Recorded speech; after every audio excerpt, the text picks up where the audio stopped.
her for that. Yeah, I asked in our last meeting, see if they can activate my card just for this booth. Yeah. And they're going to work on it. Yeah. So. Okay. Well, that sounds good. Even though I don't show up on time, but I figure you're pretty Good trustworthy. evening, gentlemen. Good evening. Good How are evening, you? lady. Good, how are you? I'm doing good. It's good to hear your voice in our ears. Okay, I got y'all at 46. Is that okay? That sounds good, and that'll be the radio, right? Yes. Okay, and it looks to me like we've got all the lights going, so I think we're already broadcasting on the stream. Let me look here really. It shows on my end that you have 1 minute until Oh, okay. it goes on the stream. Okay. It's very little, huh? Yeah, that's fantastic. So I'll once we start on the stream, I won't do too much of our pregame. I'll wait on the radio broadcast to get started with all that. Okay. So- And, just a reminder, whenever we're on the stream, anytime y'all talk in between, like when we go to commercial, it's going to go out on the stream. Okay. Yes, No- ma'am. So just- Thank you.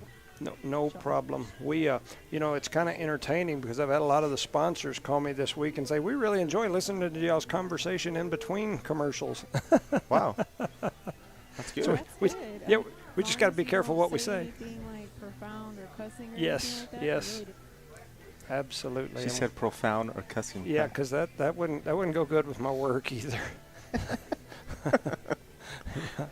Yeah, I might be looking for a permanent job somewhere in radio if that were to happen. We're actually in the process of hiring another board op, so if you know anybody who's willing to drive over here to help back up games and stuff like that. Yeah, I will definitely keep that in mind. It's funny because I had a gentleman here that owns a business tell me today that he's trying to hire like 10 or 15 people and he can't find employees. Anybody, huh? Yeah. We got an orientation next week. Yep. 57 people coming. Wow. Wow. Well, he was saying that they had 100 and some odd applicants, but as they started going through them, most of them either couldn't pass the drug test or there was some other issue, in the oil industry. So, okay, so I think we are, just so that you guys know, I think it looks to me like we are up and running. Yes, you are on the stream right now. Okay. All right. Did you get any complaints about the video last time?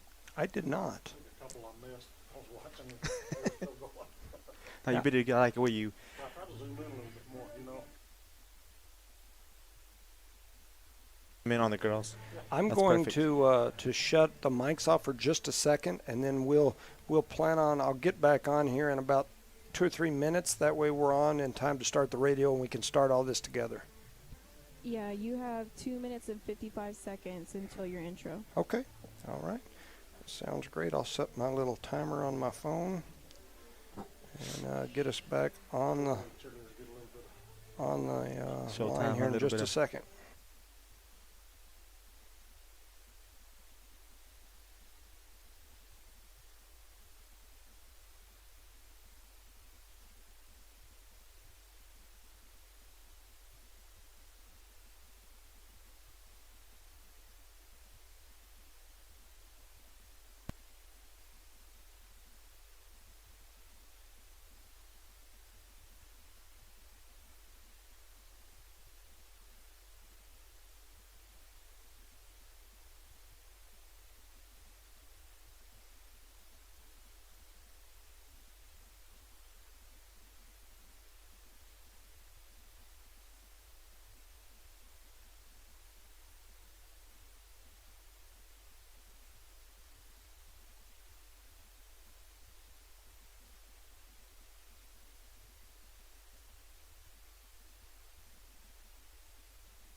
we have a new mascot out there.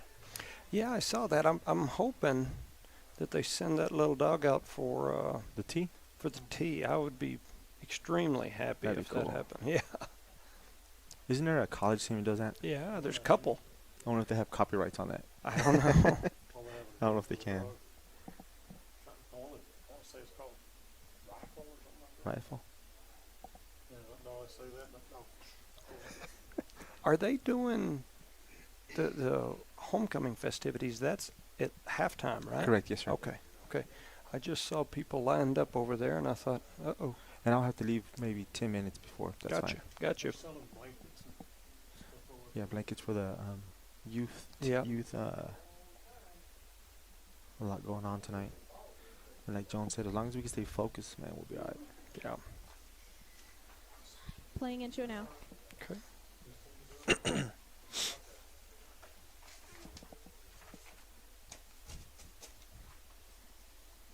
You look like a coach wearing all that red khakis. Yeah. You guys it's on that thingy, right? The program? Yes, sir. Okay. They changed a number over 30 here. seconds. They changed high end. They changed his number to like 38, I believe, or maybe he was 38 and he went to a. High end.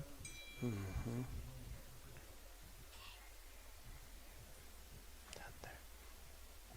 10 seconds. Hmm.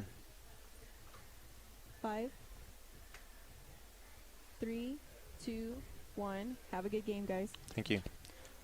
Good evening, ladies and gentlemen, and welcome to Eunice Cardinal Stadium and the 2021 Eunice Homecoming Football Game.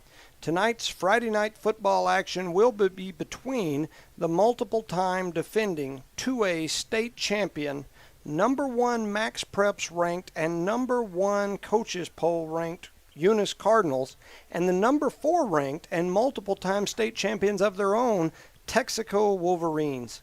My name is Jimmy Jones. Alongside me tonight is Ricindo Caballero and Charlie Fairbrush for the Knollmark Broadcast Network. Tonight's broadcast can be heard on KPZA 103.7 FM Hobbs, as well as streamed live at hobbsamerica.com. Click on the Cardinal or Eunice Sports YouTube channel. Once again, with me tonight, we have Ricindo Caballero. Welcome, Ricindo. Glad you are here with us. Thank you, sir. Looking And- forward to this game tonight. Yes, sir. And welcome back, Charlie, again. We had him last week. Charlie's helping us on the other end. He's basically did our camera last week for us today. I think he's going to do some camera, and then when Ricindo goes down, he'll jump over here and help on the mic as well. And so everything sounds that looks like everything is going good. So we will start tonight with a recap of last week's game. The Cards took on the number 6 3A team in the state by hosting the Dexter Demons. Dexter jumped out early to a 7-0 lead before the Cardinal offense got rolling late in the first quarter and put up 35 unanswered points. Eunice won that game 35-7 and had the ball in the red zone a couple of other times. The score could have easily been much worse. With the exception of that first quarter, the Cardinals dominated the entire game. In that game, the Cards compiled 469 total yards of offense, including 202 rushing yards and 267 passing yards. One negative note, the Cards did fumble the ball a couple of times. This has been a minor problem for the Cardinals this season. We've got to hang on to that football. Micah Tippett had a huge game for the Cardinals as he carried 17 times for 102 rushing yards with 3 rushing touchdowns, along with 5 catches for 52 yards and 2 touchdowns on receptions in the air. He had 154 all-purpose yards and 5 touchdowns. I was told that those 5 touchdowns tied a Eunice High School record set a year ago by Hayden Dean. And Dean, we all know, was a heck of a ball player. And so now Micah Tippett joins some elite company by jumping into that 5 touchdown for one game.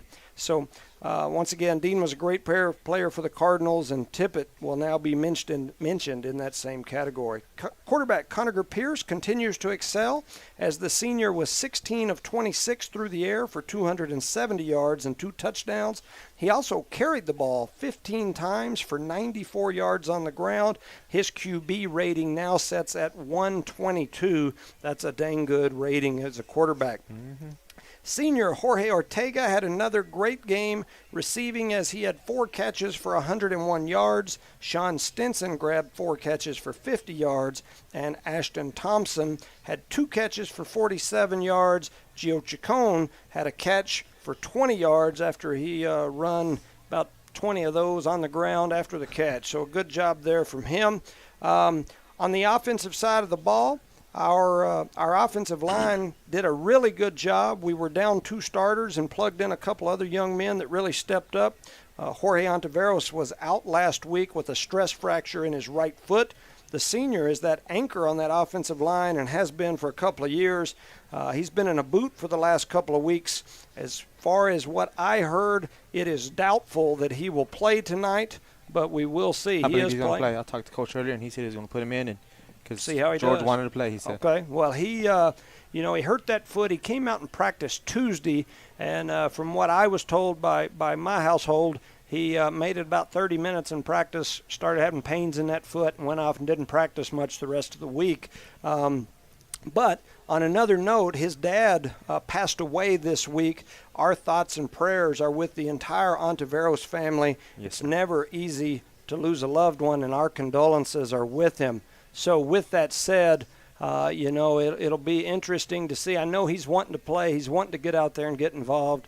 And then he's also got that injury to the foot, so I sure hope he don't hurry it back and hurt himself out there. Get ahead of for himself sure. a little bit. Yeah, so on the special teams, freshman kicker Elgin Wood continues to improve, as he was 3 for 4 on PATs. He also continues to improve on his kickoffs. He's gotten pretty good at placing those pooch kicks into spots to avoid the run back, which we talked about last week is definitely a good strategy for the Cardinals. On the defensive side of the football, Ovi Ontiveros led the team in tackles again. His performance was arguably the best of his career. This has become something we expect of this young man. The 6'3 senior has been getting it done on both sides of the ball, but specifically on defense. Against Dexter, he led all tacklers for both teams with 13 tackles, including 6 tackles for loss, 3 quarterback sacks. He also forced a fumble as he punched the ball out of the quarterback's hands, which resulted in a turnover. He was all over the field. Ovi now leads the team in tackles for the season, 34 this season. He's also had 19 solo tackles, 5 quarterback sacks, and 12 tackles for loss on the season. He leads the team in all those categories. What a year this young man's had on the defensive side. Antonio Granados also put up a big game. He had 6 tackles, 3 for lost yardage, and a quarterback sack. He also delivered a couple of bone-jarring hits that had everyone in the stadium moaning and groaning as loudly as possible as those collisions took place, including us as announcers. We were up here moaning and groaning. It was beautiful, wasn't it, the way he was hitting people? Man, he laid some pads on people, that's for sure. He's putting the thunder down, huh? He's a big, tough kid, and he'll sure hit you hard, and we need one of those, and he's kind of become that person. Brady Colburn continues to improve as he had another standout game on defense. He added a solo tackle, a tackle for a loss, a quarterback sack, and a forced fumble. This young man finds ways to get playing time and then finds a way to help his teammates, and so he's coming along great. He also comes from great Eunice Cardinal genes and continues to get it done. Max Preps named senior running back Micah Tippett as the player of the game. Once again, Micah was the big play offensive leader on last season's team up until the gruesome injury sidelined him late in the season.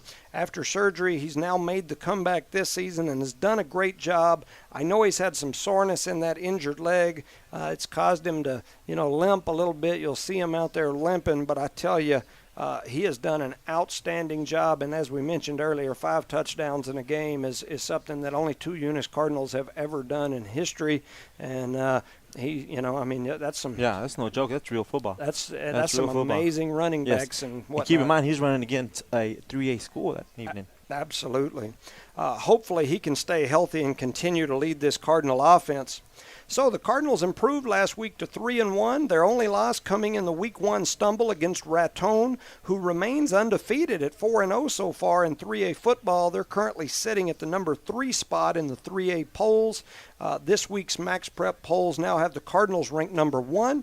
This week's coaches polls now have the Cardinals ranked at number 1. However, it's still early, and there's a lot of football left to play. Tonight, the Cardinals will face a very familiar foe in the old Green Goblins from Texico. Eunice seems to run into Texico in every sport, boys, girls, somewhere in the playoff picture. This Texico sports program is a great one. However, historically, the Wolverine football program has not had the success these Cardinals have had, but they seem to be standing in the middle of the road for most of those 15-16 Eunice Cardinal State football championships through the year. At some point, Eunice seems to run into Texico.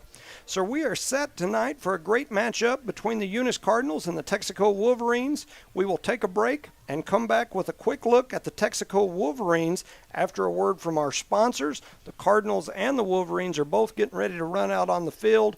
So we'll take a quick break. You're listening to Eunice Cardinal Football on the Knollmark Broadcast Network through KPZA 103.7 and through HobbsAmerica.com. Click on the Cardinal and through the Eunice Sports YouTube page. We will be back live in 1 minute. Oh, we had an awesome game, and he played both sides of the ball. Here, Clay. All right. Sorry about that. I get ahead of myself. That's all right. He played good on both sides of the ball, too.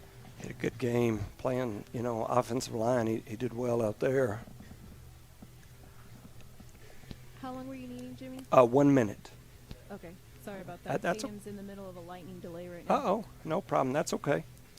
For those of you listening on HobbsAmerica.com or on the Eunice Sports YouTube channel, we know you guys can still hear us. We understand that the way the system is designed when we're broadcasting through the radio and through the other system, when they go to commercial on the radio, we're still live, and so you guys can still hear us.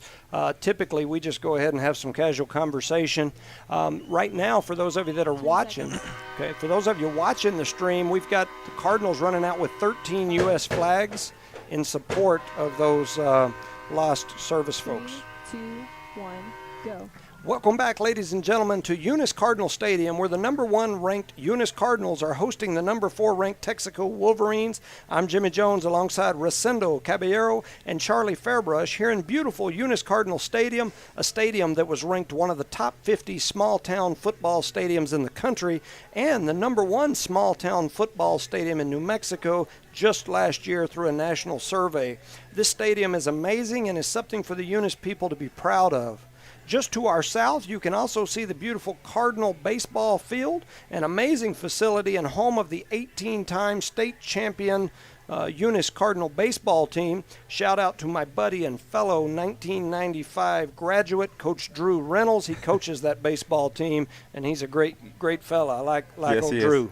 Eunice's 18 baseball state championships ranks them number 1 in New Mexico history and baseball titles and has them very high in the national standings. At one point, I believe they were number 1. I don't know if they still are now, but they were in the top 2 or 3 for sure. To our east, you can see the fairly new Meddy Jordan Elementary and the nearly complete Caton Middle School. The Eunice facilities are second to none. Eunice is also in the design stages of beginning a new Joe Langston gymnasium. The early sketches of this new gym are amazing. My co-host Rosendo and I both sat on that committee helping to design and plan that new gymnasium. If things go well, Eunice will have one of the best gyms in the state soon. The people of Eunice have something to be proud of here in the Eunice school facilities. Thanks, Rosendo, and our other school board members, including Kenny Reed, Matt Coy, Ashley Davis, Senator David Gallegos, along with Superintendent Dwayne Haynes, and the one that we know wears the pants in this school, and that is Cynthia Sims. Shout out to her husband, Floyd. We're going to take 30 seconds. They're going to do the national anthem, so we'll send it back to the station for 30 seconds and a quick word from our sponsors. Here, Claire.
15.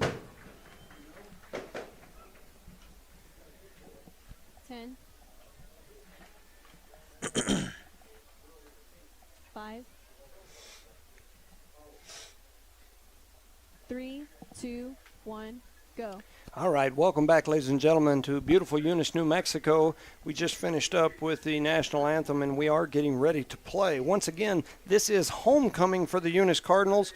Tonight, the Cards will be hosting the number 4 ranked Texico Wolverines in the Eunice homecoming game. The Wolverines come into this game with a deceiving record of 1-3. This Texico team has spent the last couple of weeks on the road playing West Texas teams, and we all know how competitive those West Texas teams can be.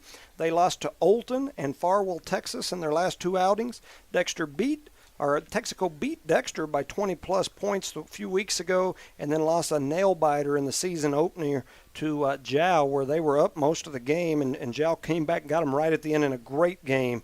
And so this Texico team can put points on the board. They are averaging about 40 points a game. Most of their offensive players return from a team last year that met us in the state championship game, so we know they are going to be for real. Texico does enter this game in max preps, or does not enter stats into max prep, so we hadn't been able to get a lot of good information from them or on them. But we are ready to kick off. Texico is going to kick off to the Eunice Cardinals from our right to left, or from south to the north end. Eunice is set to receive. Here is the kickoff. It is a high mid-level kickoff, but it hits the ground and takes a bad bounce against the Cardinals. But Eunice picks it up, and now they've got some space. I can't tell who that is. I thought it was Josh Carlos at first when he busted I thought it was out of there. But it wasn't him. It looks like number 15. Was that a 15? 15, yes, sir.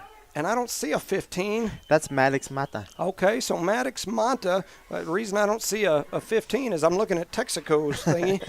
But, and I believe like George is out there as well. George Montivero's on the field right now, so he is going to be playing tonight. Fantastic. So Maddox Mata, with a heck of a run back there, brings the ball all the way down deep into Texico territory. Eunice will have the ball 1st and 10 at the 42. They've got trips left, one wide receiver to the right. They're going to hand it to Tippett right up the middle. Tippett's still going. He kept his feet plowing, and he's going to pick up about 5, maybe 6. That's a beautiful run.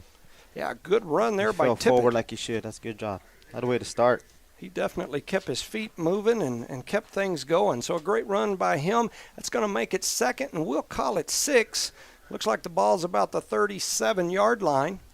Eunice trips left again. Pierce is rolling to his left. He's looking down the field. He throws it, finds an open receiver who makes a catch, a great catch in traffic. They stripped the ball. They stripped the ball from him. I thought they had blown the whistle, but apparently they had not. So it's going to be a turnover. They stripped the ball from...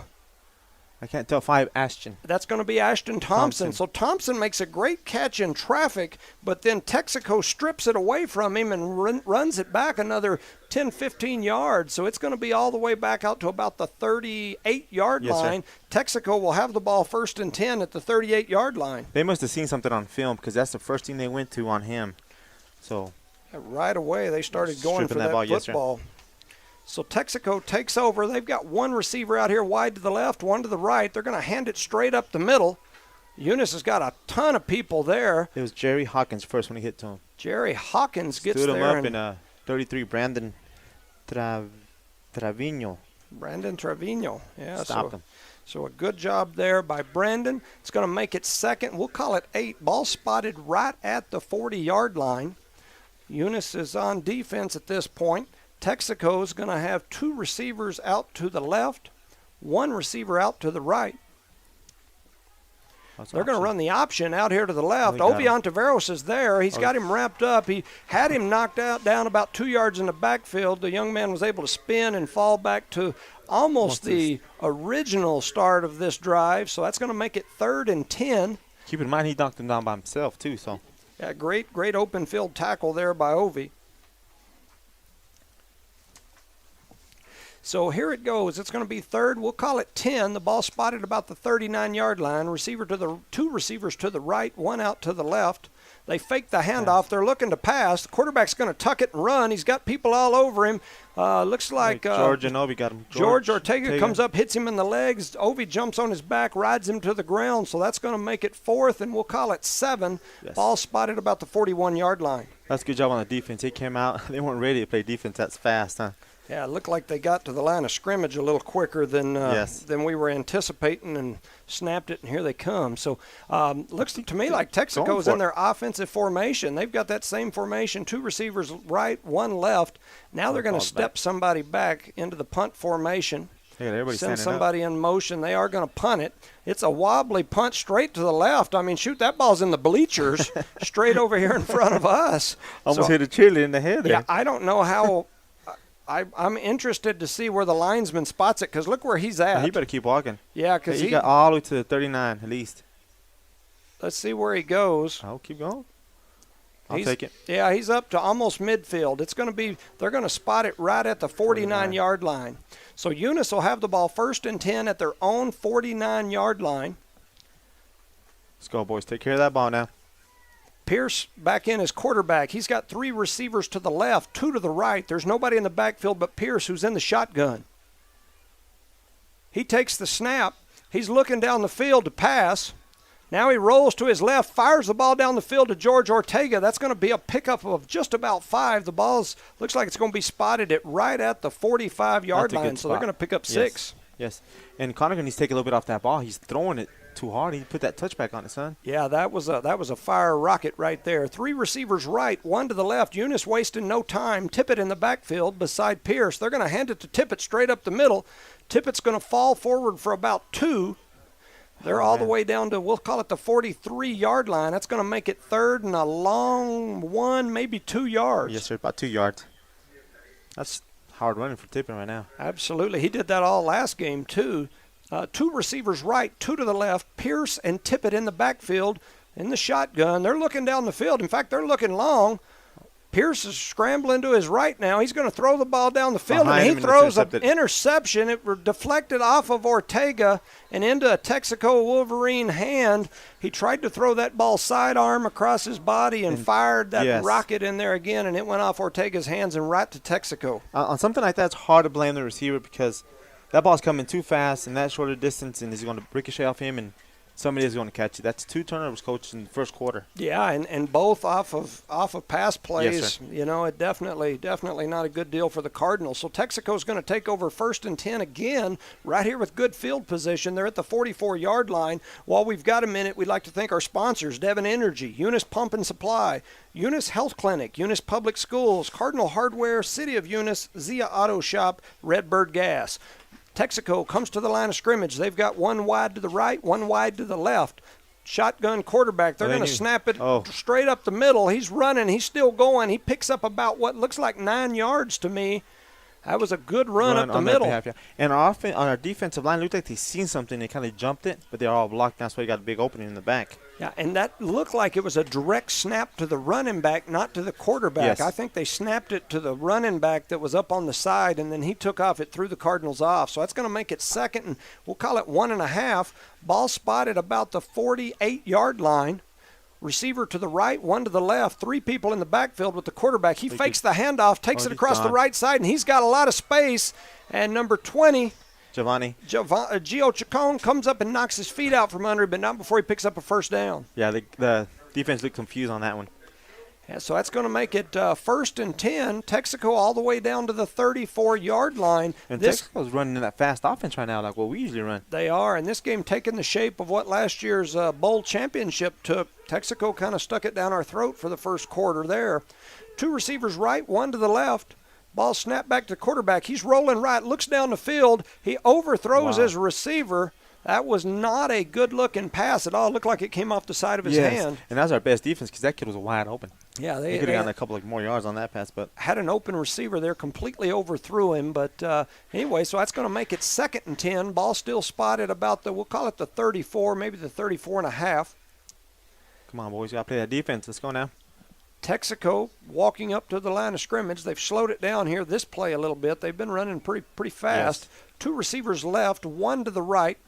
The quarterback and 1 receiver, or I'm sorry, 1 running back in the backfield. They direct snap it. And here goes the quarterback straight up the middle. He makes a spin move, and he's got some running room. He's down to the 10, the 5, and he is. Pushed out at the 1 yard line. We're going to call it the 1. They knock him out of bounds at about the 1 yard line. He hopped around and did some stutter stepping and looked like he might have got in, but they've knocked him down at the 1.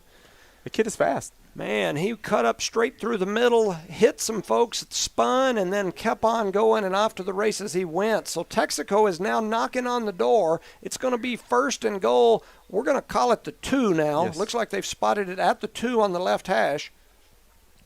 Come on, defense. We need to wake up. Come on now. Build that wall out there and block them. Texico steps to the line. They've got 1 left and 1 right on the wide receivers. They're going to snap it to the quarterback. He's going to try to run around the right side. He's got a few Cardinals back there that meet him 5, 7, 6 something yards deep in the backfield. It was Brandon, Torino, Marcus, and I couldn't see the other guy. Brandon Trevino and Marcus Tercero, 2 of the ones that we could see of the 3 that they got there about the same Yes, time sir. the snap did.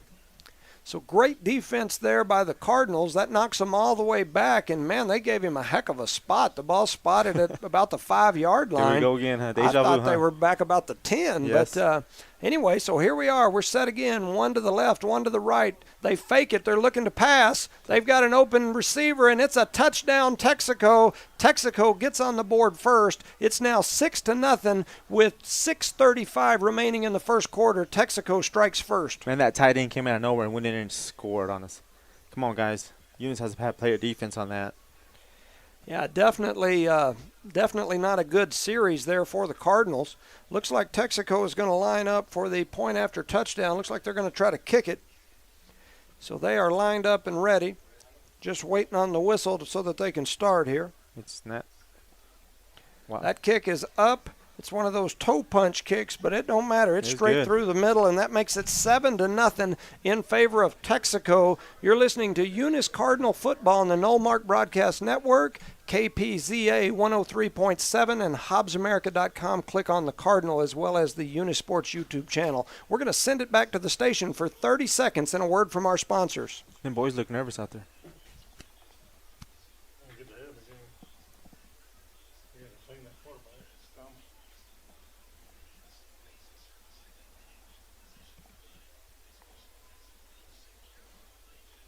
$15, I'm sure you look good. Really. 10, 5, 3, 2, 1, go. Welcome back, ladies and gentlemen, to beautiful Eunice, New Mexico, and beautiful Eunice Cardinal Football Stadium. Texico gets on the board first. They now lead 7-0 with 6:35 remaining here in the first quarter. Shout out to our sponsors, Devon Energy, Eunice Pump and Supply, Eunice Health Clinic, Eunice Public Schools, Cardinal Hardware, City of Eunice, Zia Auto Shop, and Redbird Gas. We will discuss each one of those sponsors a little more in detail as this game goes on, but Texico gets on the board first. Man, their offense looked very good on Texico part, and our defense did not look good at all. They really punched it down our Yes. throat. They did it with a combination of run and pass and some misdirection plays, and just we were on our heels the whole time. If that's the only points they're going to put on us tonight, let's get out of the way now. Seems like every game that we've played, somebody's jumped out and scored on us early before we woke up a little bit. So Yes. here comes the kickoff.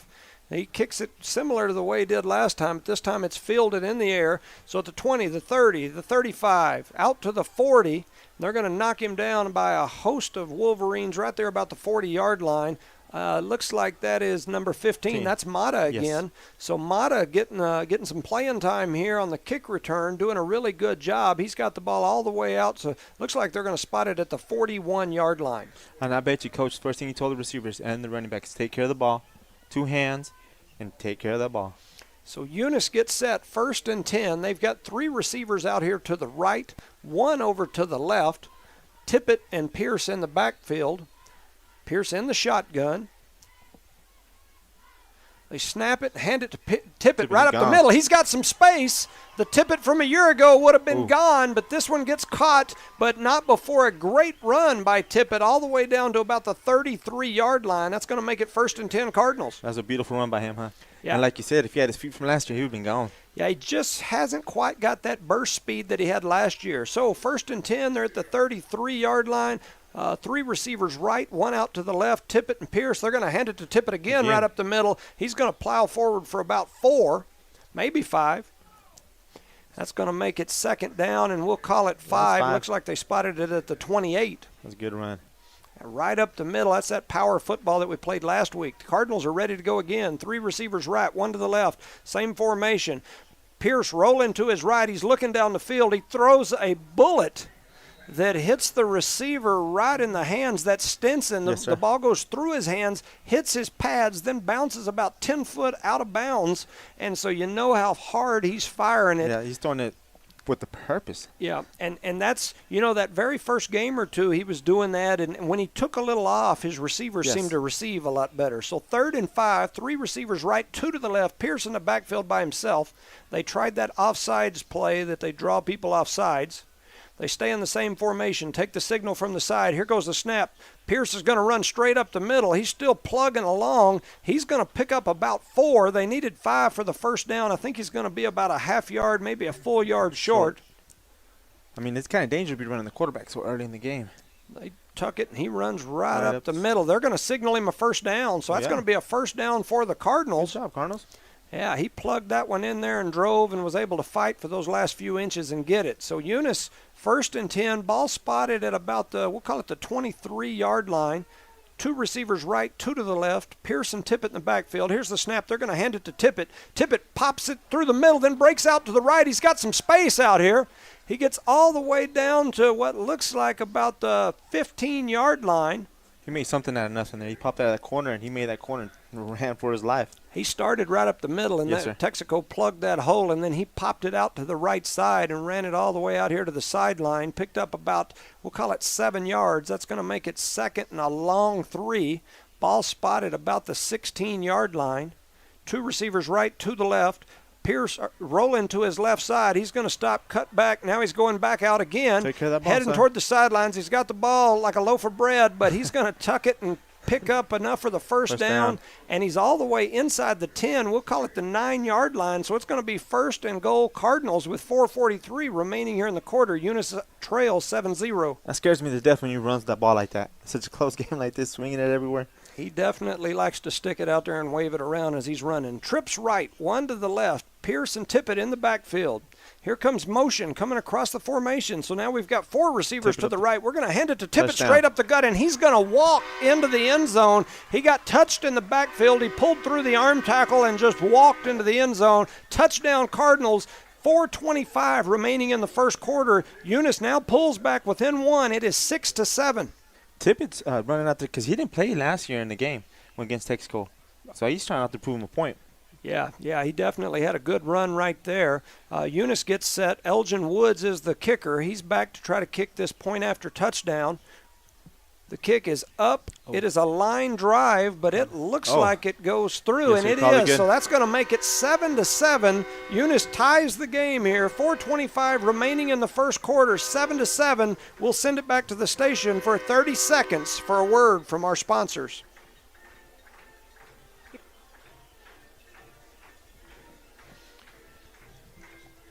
While we're back getting a word from those sponsors, Devon Energy, Steve Almaguer, Jared Armstrong, Bryce Jenkins, Ryan Dean, Mr. Ornalis, and I forget who all. We had a lot of people last week tell us you worked for Devon Energy. Thank you, Devon Energy, for making this happen.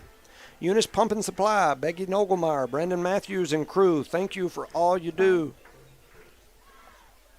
3, 2, 1, go.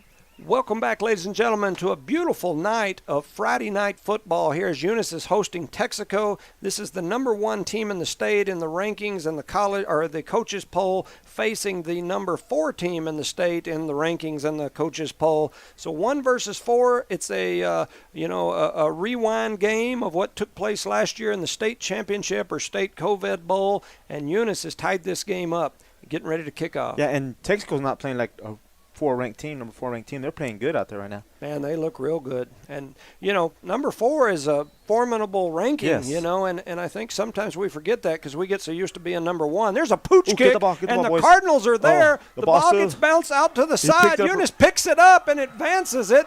That's 21. That was Josh Carlos. So Josh Carlos picks the ball up after it skips off the turf and then returns it after a bump and a kick about another 15, 20 Yes. yards. So Eunice is going to get the ball 1st and 10 in amazing field position. Amazing. That was a good job by them. I thought it was just it was amazing he caught it and ran, Coach. Yeah, absolutely. So a nice grab by Josh Carlos. They're going to spot it, which is another weird spot, all the way out at the 30, looks like the 32.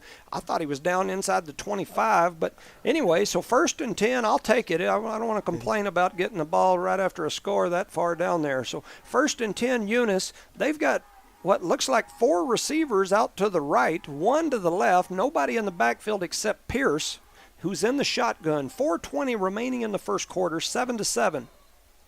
I think they called the ball dead a minute ago. Interesting. So here we go. Here's the snap. They're going to run a little pitch reverse to number 9.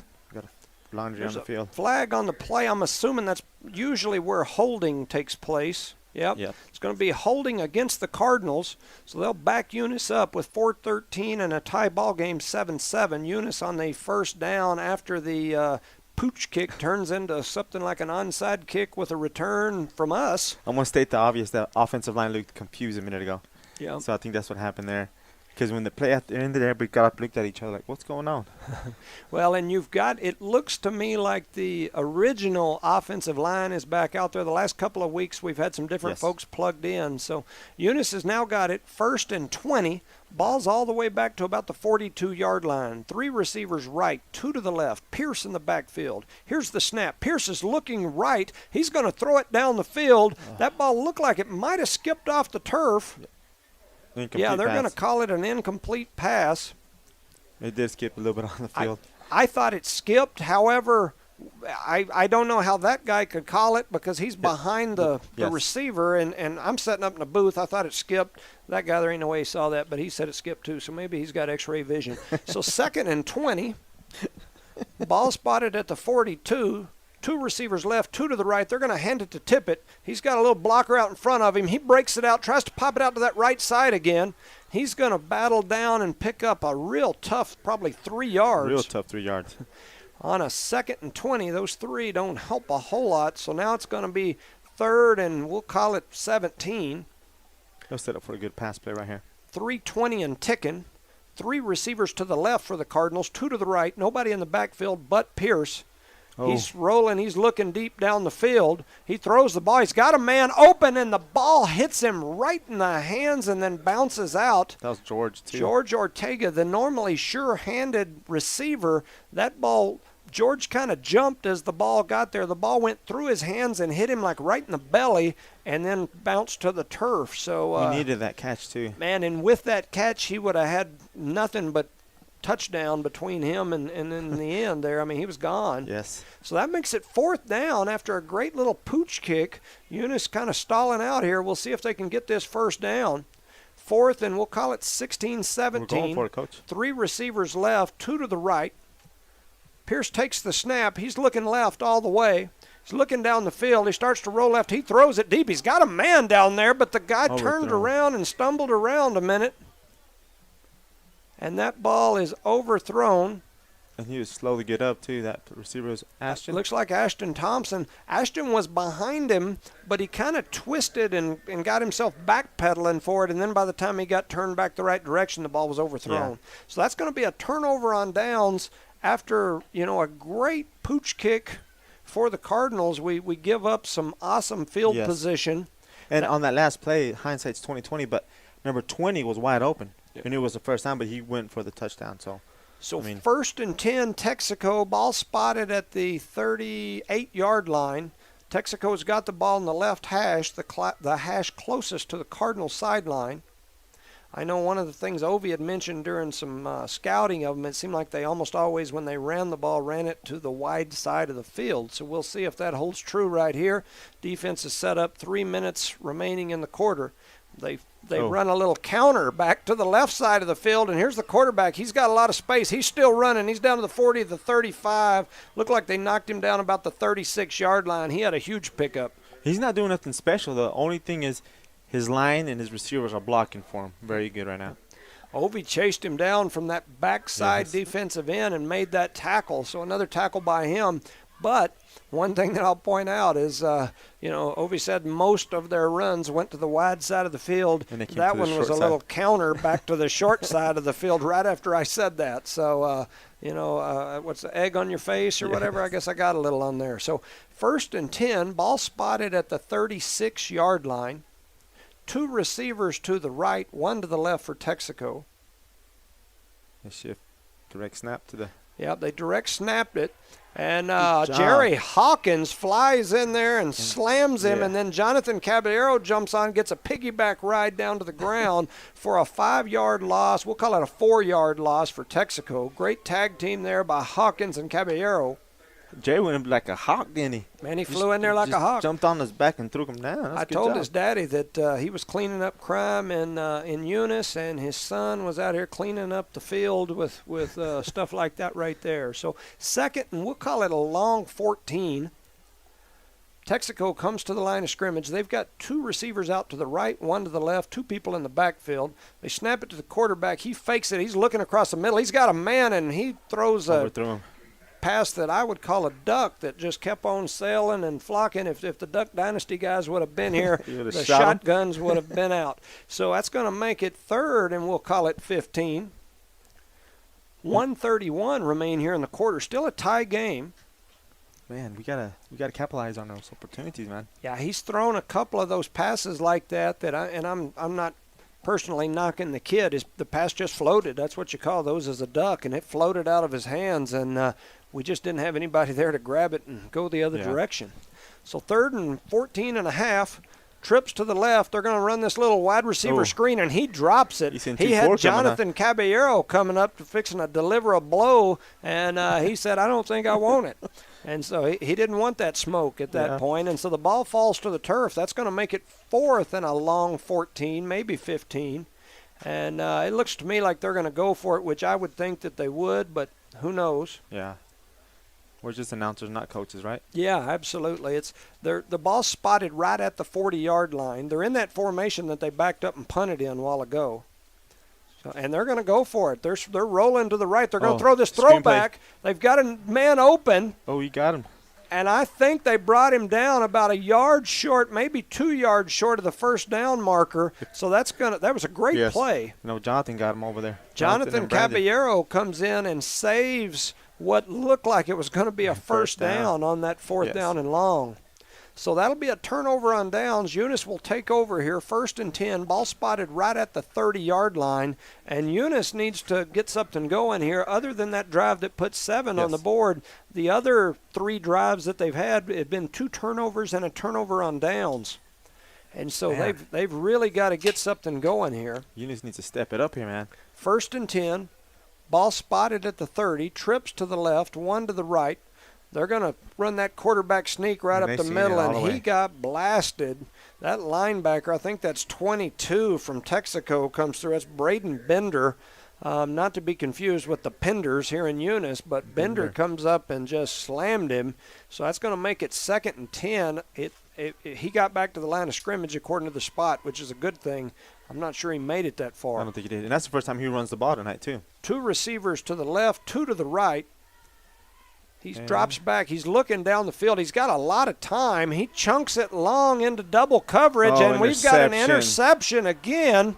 And this one's got some space. He's running it back. That's number 8 for Texico. That's Max Villarreal. Intercepts the ball and then returns it about 25, 30 yards all the way back to the 35-yard line, deep in Cardinal territory. So the turnovers at this point, 2 interceptions and a strip fumble are killing us. And once again, man, he threw it to a double coverage while a receiver in front of him was wide open. Yeah, chunked it down the field, and man, just definitely not a good deal for the Cardinals. 34 seconds remain here in the first quarter. It's 7-7. Texico has, they've done some good things, but we've just given it to them several times. Here comes that little toss sweep over to the right. He's going to pick up about 9 yards on that play. And that was Brandon again. Brandon Trevino comes in and makes the final hit to stop the play. And we're making them look good. Our offense is making their defense look good. Yeah. So that's going to make it 2nd and 1. Ball spotted at the 26-yard line. Need to get to the 25 for a first down. This Cardinal defense has spent a lot of this time first on the quarter field, yes. on the field.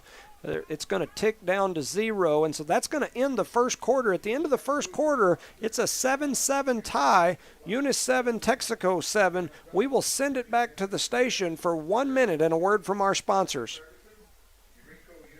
You're clear. While we've got a minute, I want to make sure to mention our sponsors on the air. You folks that are on our Hobbs America and YouTube, y'all don't get to hear the commercials. So, Devon Energy, Steve Almaguer, Jared Armstrong, Bryce Jenkins, Ryan Dean, Mr. Ornalis, all you folks down there. Eunice Pump and Supply, Becky Nogelmeyer, Brandon Matthews and crew. Eunice Health Clinic, Leon Reeves, Brian and Nikki, Elmer Romero, Aaron Pascal, Yadi, and all the gang. We appreciate you guys. The Eunice Public Schools, Dwayne Haynes, Cynthia Sims, Rosendo, Matt Coy, Kenny Reed, Ashley Davis, David Gallegos, and all the staff. Thank you guys. Cardinal Hardware, Ashley Davis, Chip Myers, Miss Ortega, and all of the gang down there at Cardinal Hardware. City of Eunice, Mayor Billy Hobbs, and all the folks down there on the council, such as my spouse and everybody else that's down there.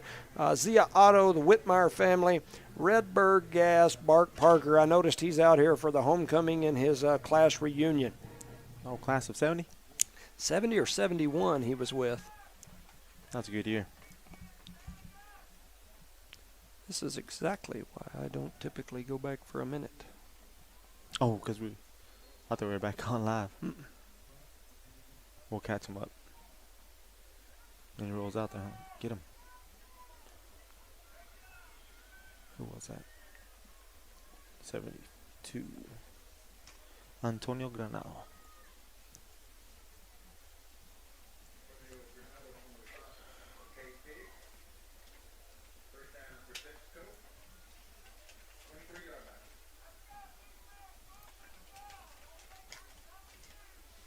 Are we back yet?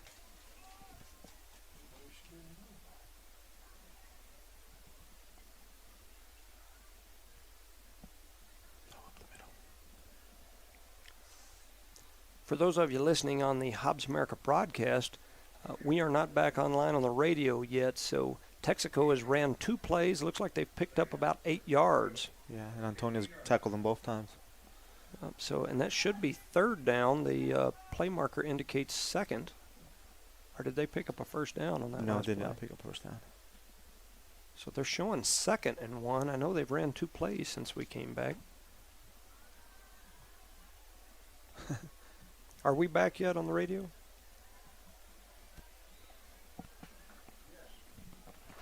Okay. They say we're broadcasting. I never heard us return. So 10:56 remaining here in the first half. We weren't sure we were back live yet, so we apologize for those of you listening. It looks like it's going to be 1st and goal. The ball spotted right at the 10-yard line. Texico was able to run 2 plays before we came back and picked up a first down all the way down to the 10. So Texico's got the ball, wide receiver to the left, one to the right. They're going to hand it straight up the middle. They've got a little space right there. Eunice meets them at about the 7, but he powers all the way down to about the 5. So that's going to make it 2nd down and 5, ball spotted at the 5. And their offensive line for Texico is doing a great job blocking. You know, that was one of the things that I had in my notes that we didn't get to discuss here was their offensive line. Coming in, I was told they had a very large set of gentlemen on the offensive line, and they are big. So 10 minutes and ticking, receiver to the right, one to the left. They're going to roll it to the left. They're running right over to that left. And Marcus Tercero chases the quarterback down. They're going to call that a horse collar, I bet you. He kind of had him around the back. And so I don't like that call, but I'm almost certain, he's reaching back, showing the horse collar. So that's going to. I believe, correct me if I'm wrong, a horse collar is when you grab him and you pull him back. Yeah, that's my understanding. That did not look like a typical horse collar to me. The kid, Marcus, cut him off. He was trying to get around the end. Marcus cut him off, and he spun and tried to cut back. And when he did, Marcus grabbed him by the upper jersey. They're picking the flag up. So the white hat didn't like his call either. So they're picking that flag up. That's considered a sack then. Yeah. So that'll be a sack for Texico. Texico side's not liking it. I didn't like it if they were calling that a horse collar. So anyway, that's going to make it 3rd down. They've spotted the ball at the 11. So after a good tackle by Texico, Very good tackle. Texico motioning to the sideline, wanting a call from the defensive coach. Coach Reed's the defensive coach, and they're kind of seem to be confused. He's still giving them a signal over here. So they seem to be kind of arguing about who's where. So that's not a good sign for the Cardinals here as Texico walks up to the line of scrimmage. 3rd and 11, ball spotted at the 11. It's 3rd and goal. 2 receivers left, 1 to the right. They're going to fake the handoff up the middle and throw it into the end zone to a wide open receiver for a touchdown, Texico. Once again, is that tight end. He sneaks out and goes straight back. That's the same way they scored the first touchdown. You know, I think our defensive scheme was not to focus on the pass. We, from things that we had seen, I don't think they threw the ball much. And I think they're hurting us right now with some of that. But so that makes it 7-13. Texico's back here for the point after touchdown. They're going to toe poke this one. They do, and it looked like it might have skipped right on through there. So that's going to make it 7-14. Texico in the lead, 7-14. We're going to keep it here on this little touchdown break here, and I want to make sure that I talk about a few of our sponsors here. I'm going to start down here at the bottom of the crew. Redbird Gas, Bart Parker. I know he's here for his class reunion. I saw him. We appreciate him. Those guys like Bart Parker and all those folks that are returning here for Eunice's homecoming, those are the people that built this foundation for the Eunice schools, for the success that this sports program and this school as a whole has had. And so we definitely appreciate those folks. It's neat to see them all up here during the homecoming festivities. Zia Auto Shop, the Whitmire family, the city of Eunice, Cardinal Hardware, Ashley Davis, Chip Myers, Miss Ortega, and all the staff down there at Cardinal Hardware. The Eunice Public Schools, Mr. Haynes and Miss Sims, who I mentioned in the pregame, she runs that place, and I know she runs that household too with Floyd because I've known Floyd a long time. He's my buddy, and Cynthia is in control. She runs the show at home and at the admin building, so she is one heck of a neat lady. Eunice Health Clinic, Leanne Reeves and crew, Eunice Pump and Supply, Devon Energy. Thank you guys for all you do. So with 9:23 remaining in the half, Texico has taken the lead back. It's 14-7, and they are getting ready to kick off. Here comes the kick. Miss kicks it high. And that one's way over to the left, and it scared me. Luckily, it was out of bounds. I thought that that big 8 was going to catch it in the air. Catch it. Yes. And it would have been a legal play. Yes. Oh, boy. Yes. So Eunice is going to take over here with great field position, 1st and 10 at what looks like the 45-yard line. And so it'll be 1st and 10 for the Cardinals. 9:23 right now remaining in the game, in the half. But if we got to do something with this great field, if we don't do nothing, it's useless. We have had great field position the entire game. I don't think there's been one time that we've started behind our 40. Correct. I mean, it's always been up, and a couple of times we've started on the other side of their 40. So Eunice already up to the line. They run a really quick-paced offense. 2 receivers to the left, 1 to the right, and Texico is going to call a timeout here. So Texico steps in, calls a timeout. We'll send it back to the station for 30 seconds and a word from our sponsors. You're clear. All right. Well, we must not have heard it earlier. Yeah, probably not. So those of you that are on the line, once again, Devon Energy, Steve Almaguer, Jared Armstrong, Bryce Jenkins, Ryan Dean, Mr. Ornales, and I know 15. there's a lot of others. Thank you for all that you do. Eunice Pump and Supply, Becky Nogelmeyer, Brandon 10. Matthews and crew, Eunice Health Clinic, Leanne Reeves, Brian, Nikki, Elma, 5. Aaron, Yachty. Thank you guys. 3, 2, 1, go. Welcome back, ladies and gentlemen, to Eunice, New Mexico, and beautiful Eunice Cardinal Football Stadium, the #1 ranked small school football stadium in the state of New Mexico. A lot of people say, well, how is that? Have you ever seen Artesia's? Yes, I have, and Artesia's is amazing. The category that they used for this was of towns smaller, I believe, than 7,500, and Artesia had more people than that, so they didn't qualify. So, but we got one heck of a neat setup right here. Eunice has the ball, 1st and 10. Ball spotted right at the 50-yard line. Here comes the snap. We're going to fake a pitch out, and we're looking down the field. Pierce in trouble. Down. He's still on his feet. And He's he still went back running 10 backwards.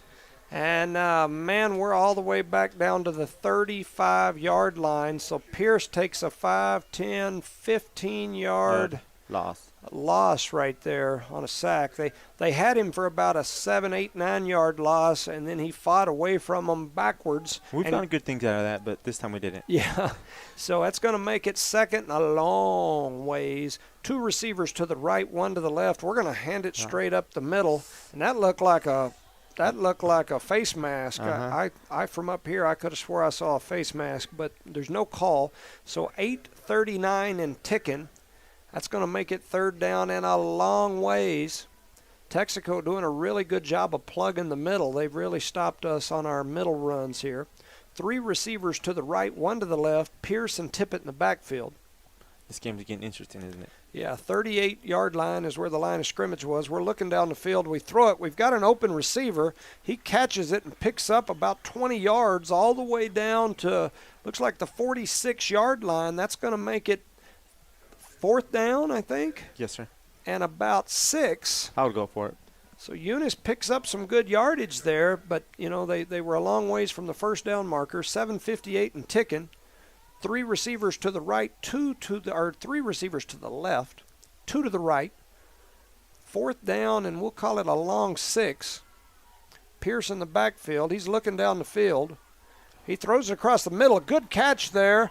Oh, and he fumbled the ball. The ball hits the deck, but I think it was already down. But, man, that ball sure popped out again. Was that Stinson? Yes, sir, it was Stinson. But we got a 1st down out of it. Stinson with a good catch, picks up about 4 after the catch. So that's going to make it 1st down Cardinals.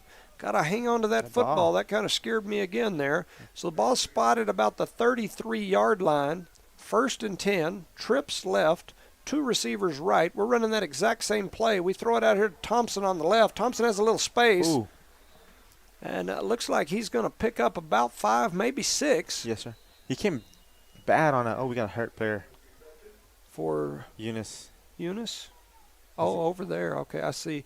Yeah, we've got a Julius, man down over there on the right side. If it's Julius, that's our center. No, I believe, correction, it's not Julius. I can't tell from here. Is It's it Marcus? Marcus Tercero down And he's on the grabbing field. that knee. Yes, he is. So Marcus Tercero grabbing what looks like his knee or his leg, something, and he looks to be in pain. And so the coaching staff is trying to clear back the players, trying to scoot them all back. And so and he's our anchor on defense. yeah, he's that linebacker, the kind of that middle linebacker, inside linebacker, does a lot of good things for the Cardinals. So with this injury and someone down, I'm going to send it back to the station for 30 seconds and a word from our sponsors. You're listening to Eunice Cardinal Football on the Knoll Mark Broadcast Network. You're clear. Looks to me like they're calling for an ambulance. Yes, a car, I believe so. And what's weird about it, do you see that? Yeah.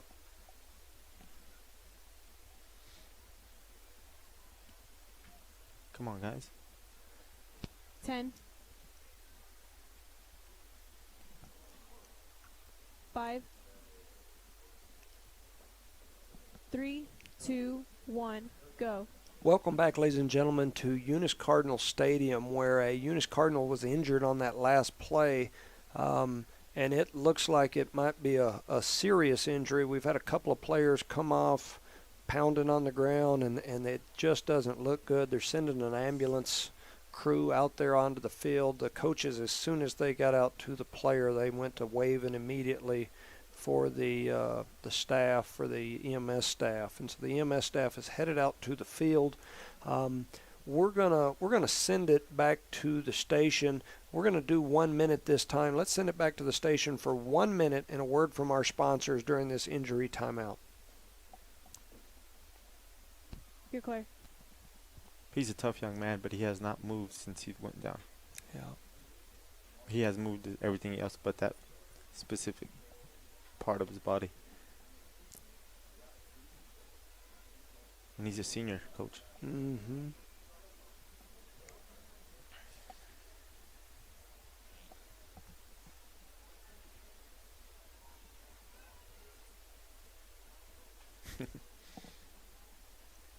$30.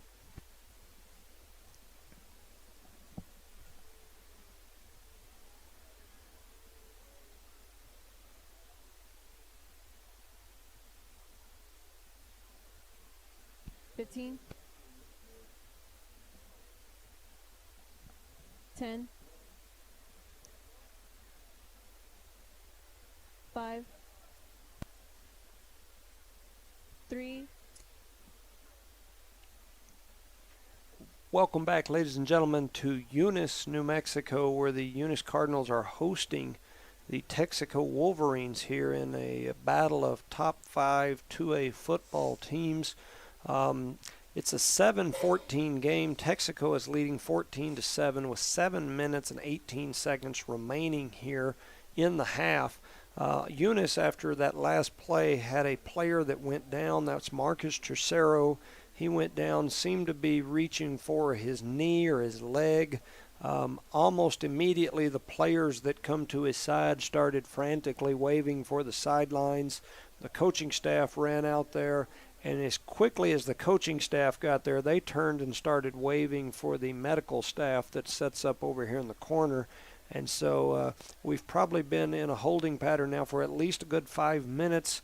They've got the medical board down there on the ground beside Marcus, and they're trying to place him on that stretcher, I guess Yes. is what you call it. Correct. And so, several of the players have went over there. All the seniors are out there looking at him right now, and he's a senior as well with them. Yes, and And- so as they've looked at him and spoke to him, several of them have walked away and slammed their helmets on the ground real Correct. hard, or ducked down and put their hands together on their head, and it looks, I mean, you hate to speculate from up here where we're at, but it looks like a pretty serious injury, because everybody that's went over there and looked at him immediately starts waving for someone who knows more about the situation. And Marcus is a tough young man, and for him to grab that and fall down and not get back up, it must be a real serious injury. But Yeah, you just in our situation like this, you hate to speculate, but it definitely Yes, we it hate to do definitely that. looks pretty serious. I mean, the Texico coaching staff has came out there on the field.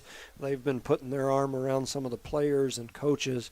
The athletic director and superintendent are out there on the field, and as Mr. Caballero said, all the seniors are standing out there basically in a circle around Marcus. This young man is a great kid. He's a great young man. He's played a lot of years, some serious minutes on all these Cardinal football teams over the last few years that have been, state champions. Yes. And so his mama, Sandra, is a great friend of mine.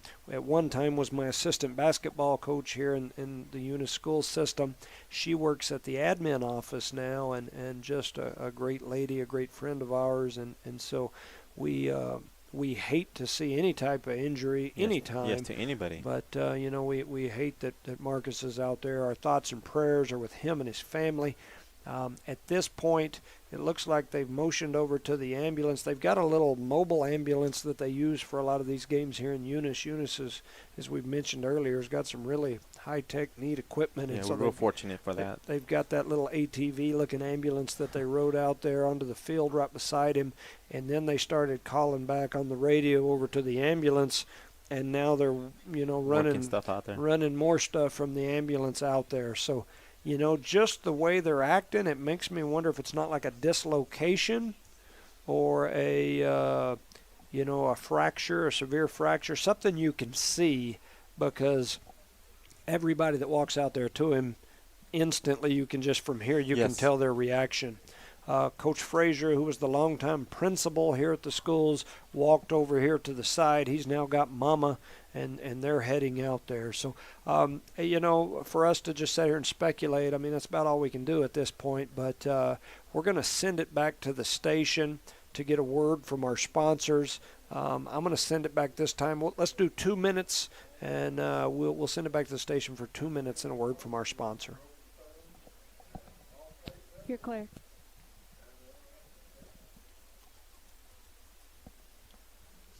They haven't put him on that stretcher yet. Mm-mm.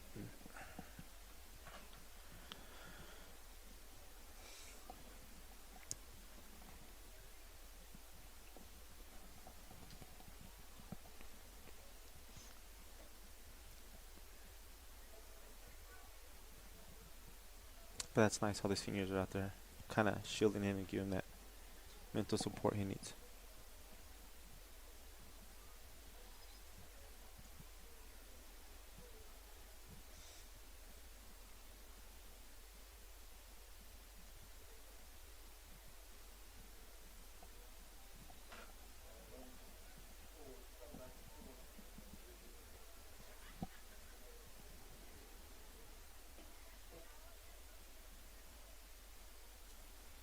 One minute.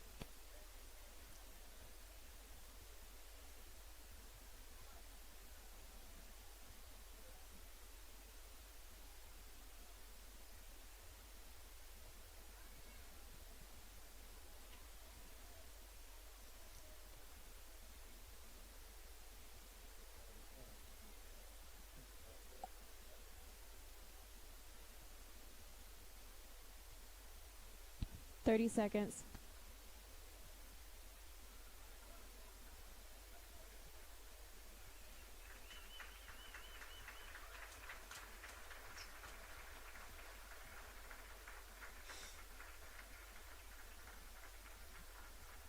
Ten. 5. 3, 2, 1, go. Welcome back, ladies and gentlemen, to a very quiet Eunice Cardinal football stadium. We've got an injured player on the field. They finally, after probably 15, 20 minutes, finally got him loaded up onto a backboard or stretcher. All the Eunice Cardinal seniors are going out and wishing him well. His mama has now walked off the field. She's on the phone as well. I mean, just based off everything that I've seen in sports my whole life, I would guess that we've got a serious injury of some sort to Marcus Tercero. What that injury is, I don't know. It looked like he was grabbing toward his right leg or knee, and the way he was laying, it looked like his knee was bent out to the side. So once again, just speculation, but it looked like either a dislocation or a severe fracture of some sort. They're not even, they're taking him off the field right now in the little ATV ambulance that Eunice has, and the Cardinal team is gathering over here in front of their bench. I'm guessing from, some of the reaction that I saw from some of the kids that would go over there and look at him, they would instantly start slamming their helmets down on the ground or covering up their heads. So I'm assuming that the injury was something that was clearly visible to everyone. The players instantly started waving their arms, calling for the coaches. The coaches ran out on the field, and the minute the coaches got to him, they turned and looked all the way back across the field and started waving their arms for EMS staff. Correct, yes, sir. So it, based off all those things and the things that we saw, it looks like a pretty serious injury to Marcus Tercero. We wish him and his family the best. He's a great young man, a great family, actually related to my family, and, which I think everybody down here is. But, we wish him the best. We want nothing but good things for Marcus and his family. Thoughts and prayers are with them. The Cardinals are now warming up again. It looks like they've just kind of started doing some agilities, trying to warm things up, because we've been stopped here for quite a while. At least 20 minutes, maybe 30 minutes.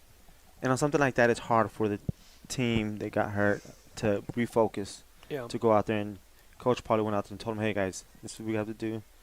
We have a game to play, and after that, we'll take care of Marcus. Yeah, absolutely. And if we don't keep our mind in the games, Coach, other people will get hurt as well. So, You know, we saw this last year with Micah Tippett. Yes, sir.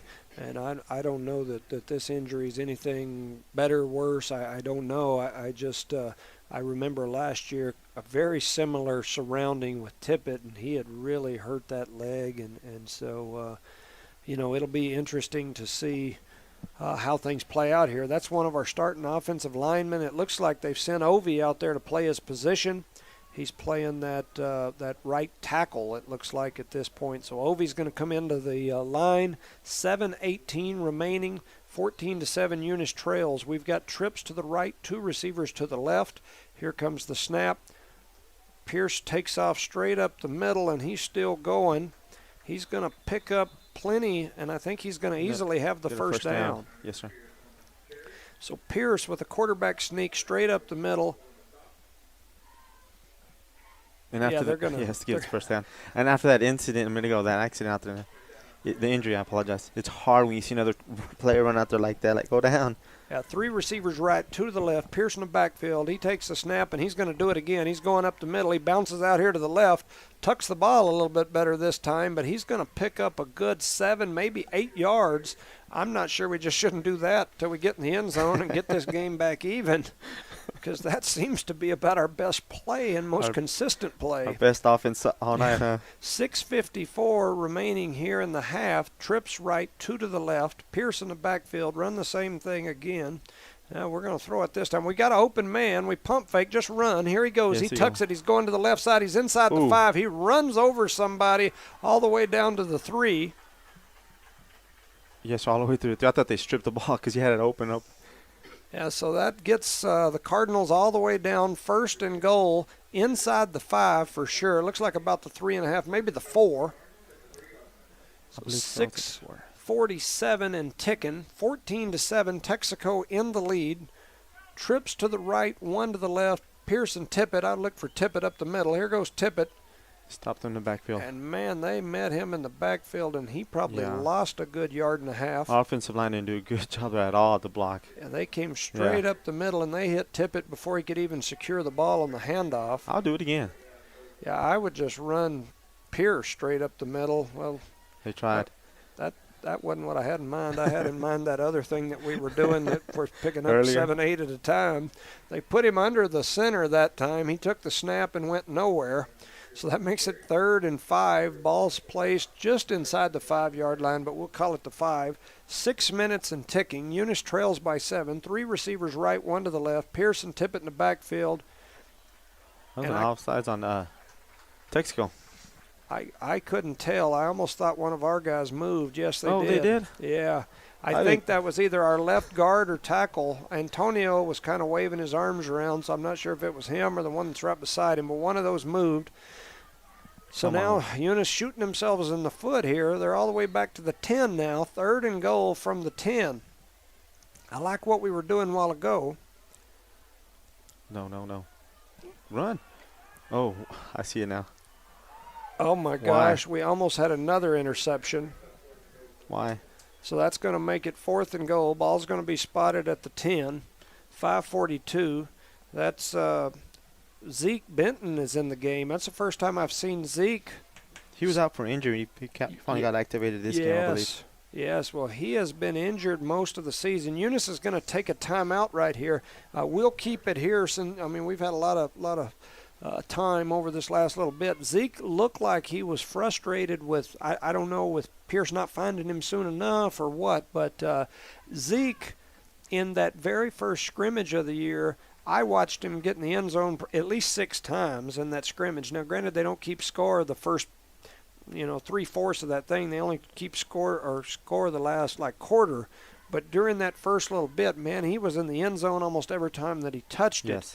But he injured just kind of re-aggravated an injury that he had from last year where he had broken some bones in his foot and ankle, I believe. And so the last touchdown the Cardinals scored in that scrimmage, which was him, and I think about his 6th touchdown of the scrimmage, he was injured. And so this is his first game back. I didn't realize until just now that he's out there. I'm surprised we haven't seen the ball more in his hands. So 5:42, 14-7. Eunice has got the ball 4th and 10 at the 10-yard line. So 4th and goal at the 10-yard line. 3 4th and goal. receivers to the right, 2 to the left, including Benton, which I'll take notice of now. Looks like Tippett's out there with him. They snap it back to Pierce. Pierce looking around. He throws it high and out the back of the end zone. Kind of like last week, but this time Tippett missed it. He just threw it too fast again. Yeah. So that's going to turn the ball over on downs to Texico. 5:36 remaining in the half. Eunice trails 14-7. The ball will go over on downs to Texico. I know that it's tough for everybody to get their heads on straight after the injury, but I didn't like what I saw there those last couple of plays. I saw some arguing out there. And what it is, there's other players on the team, I guess you can say it this way. And if you can spread the ball out a little bit more, I think they watch film on us as well, so if you know what I'm saying. Yeah, so 1st and 10, ball spotted at the 10-yard line. Texico in a packed-up offense, looked like Santa Rosa. Eunice wasn't falling for that. They're in the backfield, and they've got a tackle right there that looks like Ovi. Looks like Ovi Ontiveros leading the charge there as he jumped through there and slammed the running back to the ground. Texico came out in that, what do they call that, the single wing? Yes, sir, and then they put Coburn in to replace Marcus, I believe. Okay, and Coburn's done a good job this year. So, I mean, that's, you hate to see Marcus go, but Coburn's a good one that can step in there and definitely do some good things. So here comes Texico again. They're packed in there again. They're feet to feet in the middle. They've got a wide receiver out to right and left, but they're trying to run what to me looks like that old Santa Rosa single wing type of formation. They pick up a good maybe 6 that time.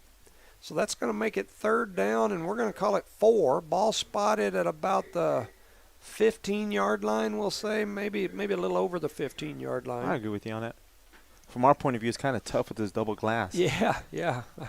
I understand. I get the reflection off the booth beside us. It kind of doubles here as well. So 4:20 and ticking. Eunice trails 7-14 in a very defensive-oriented game so far. Texico comes to the line. 2 receivers to the left, 1 to the right. This looks like what they ran the first, or most of this first half.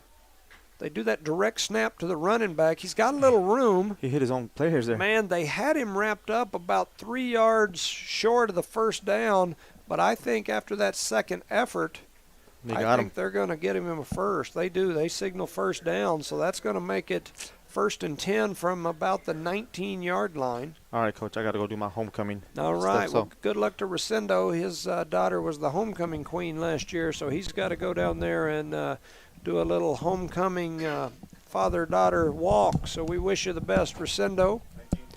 We're going to keep it going right here. Charlie's going to fill the spot. Texico's going to hand the ball off straight up the middle. They've got some room again. They're going to pick up another 10.5, and that's the spot's going to give them another first down. So Ovi makes another tackle, but not before they pick up 10, and they're in the hurry-up offense here. 3:25 and ticking. Texico snaps the ball before the chains are even set, and they run up the middle again. And you've got Ovi and Brady Colburn. So Brady Colburn grabbed the jersey and was holding him back. Looked like he was water skiing behind him, and then Ovi come through and finished him off. But once again, not before he picked up 8 yards. So that's going to make it 2nd and 2. Ball spotted at the 37-yard line. Want to plug that middle up, Coach. Man, they are feeding the ball right up the middle and hurting us right there for sure. Clock's still ticking, 2:50 and ticking. Wide to the left, wide to the right is Texico. Everybody else is packed in there tight. They're going to do that direct snap to the running back. He's got some room right up the middle. He stiff arms one. I think that's Chacon that got stiff armed to the ground, and then Stinson comes in and finishes him off along with Caballero, but not before he picks up another first down straight up the middle. So that's going to move the chains. 2:35 and ticking. They cross midfield. They're now at, we'll call it the 48-yard line. They've got 1 wide to the left, 1 wide to the right. Everybody else is packed in tight. They jump over. They're going to do that direct snap to the running back. Here they go. He's got some space up the middle, and he stiff arms Chacon again, and he's off to the races all the way down to the 5 and into the end zone for the touchdown. Texico, he just ran that one 48 some odd yards, and off to the races he went. It is now 20-7 in favor of Texico. 2:12 remaining here in the half. Texico is just running right down our throats and making us like it at this point. Yeah, I think the boys that injury kind of took them aback. We need to get our feet back under us and get moving. And it has been a rough week. You hate to make excuses, but why we scheduled Texico on homecoming, I will never understand, and I've been saying that all year, even before we got here tonight. The extra point is up, and it is good. That's going to make it 21-7 in favor of Texico here on Eunice's homecoming. Texico takes the big early lead here in the first half, 21-7, 2:12 remaining. We'll send it back to the station for 30 seconds and a word from our sponsors.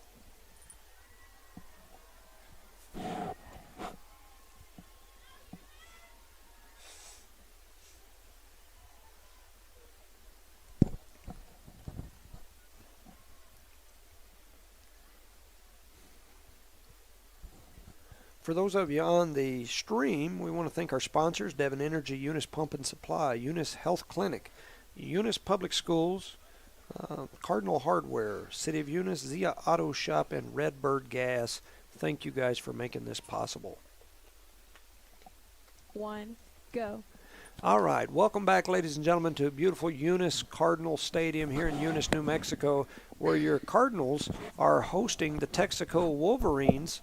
With 2:12 remaining here in the half, Texico has put up a big lead at this point, 21-7. This may be the biggest lead that the Cardinals have faced in the last 4 or 5 years. I know last year when we played Texico in that bowl championship game up in Albuquerque, they got out to an early lead on us. And I can't remember if it was 14 or not, but this is definitely, with the exception of the Raton game that we lost, this is definitely the biggest lead I can remember another team having in the last several years. So Texico gets ready to kick off. Here comes the little bouncer right up the middle. Eunice is going to fall on it there. It's down about we'll call it the 37-yard line. That's number 81, Jacob Ortega.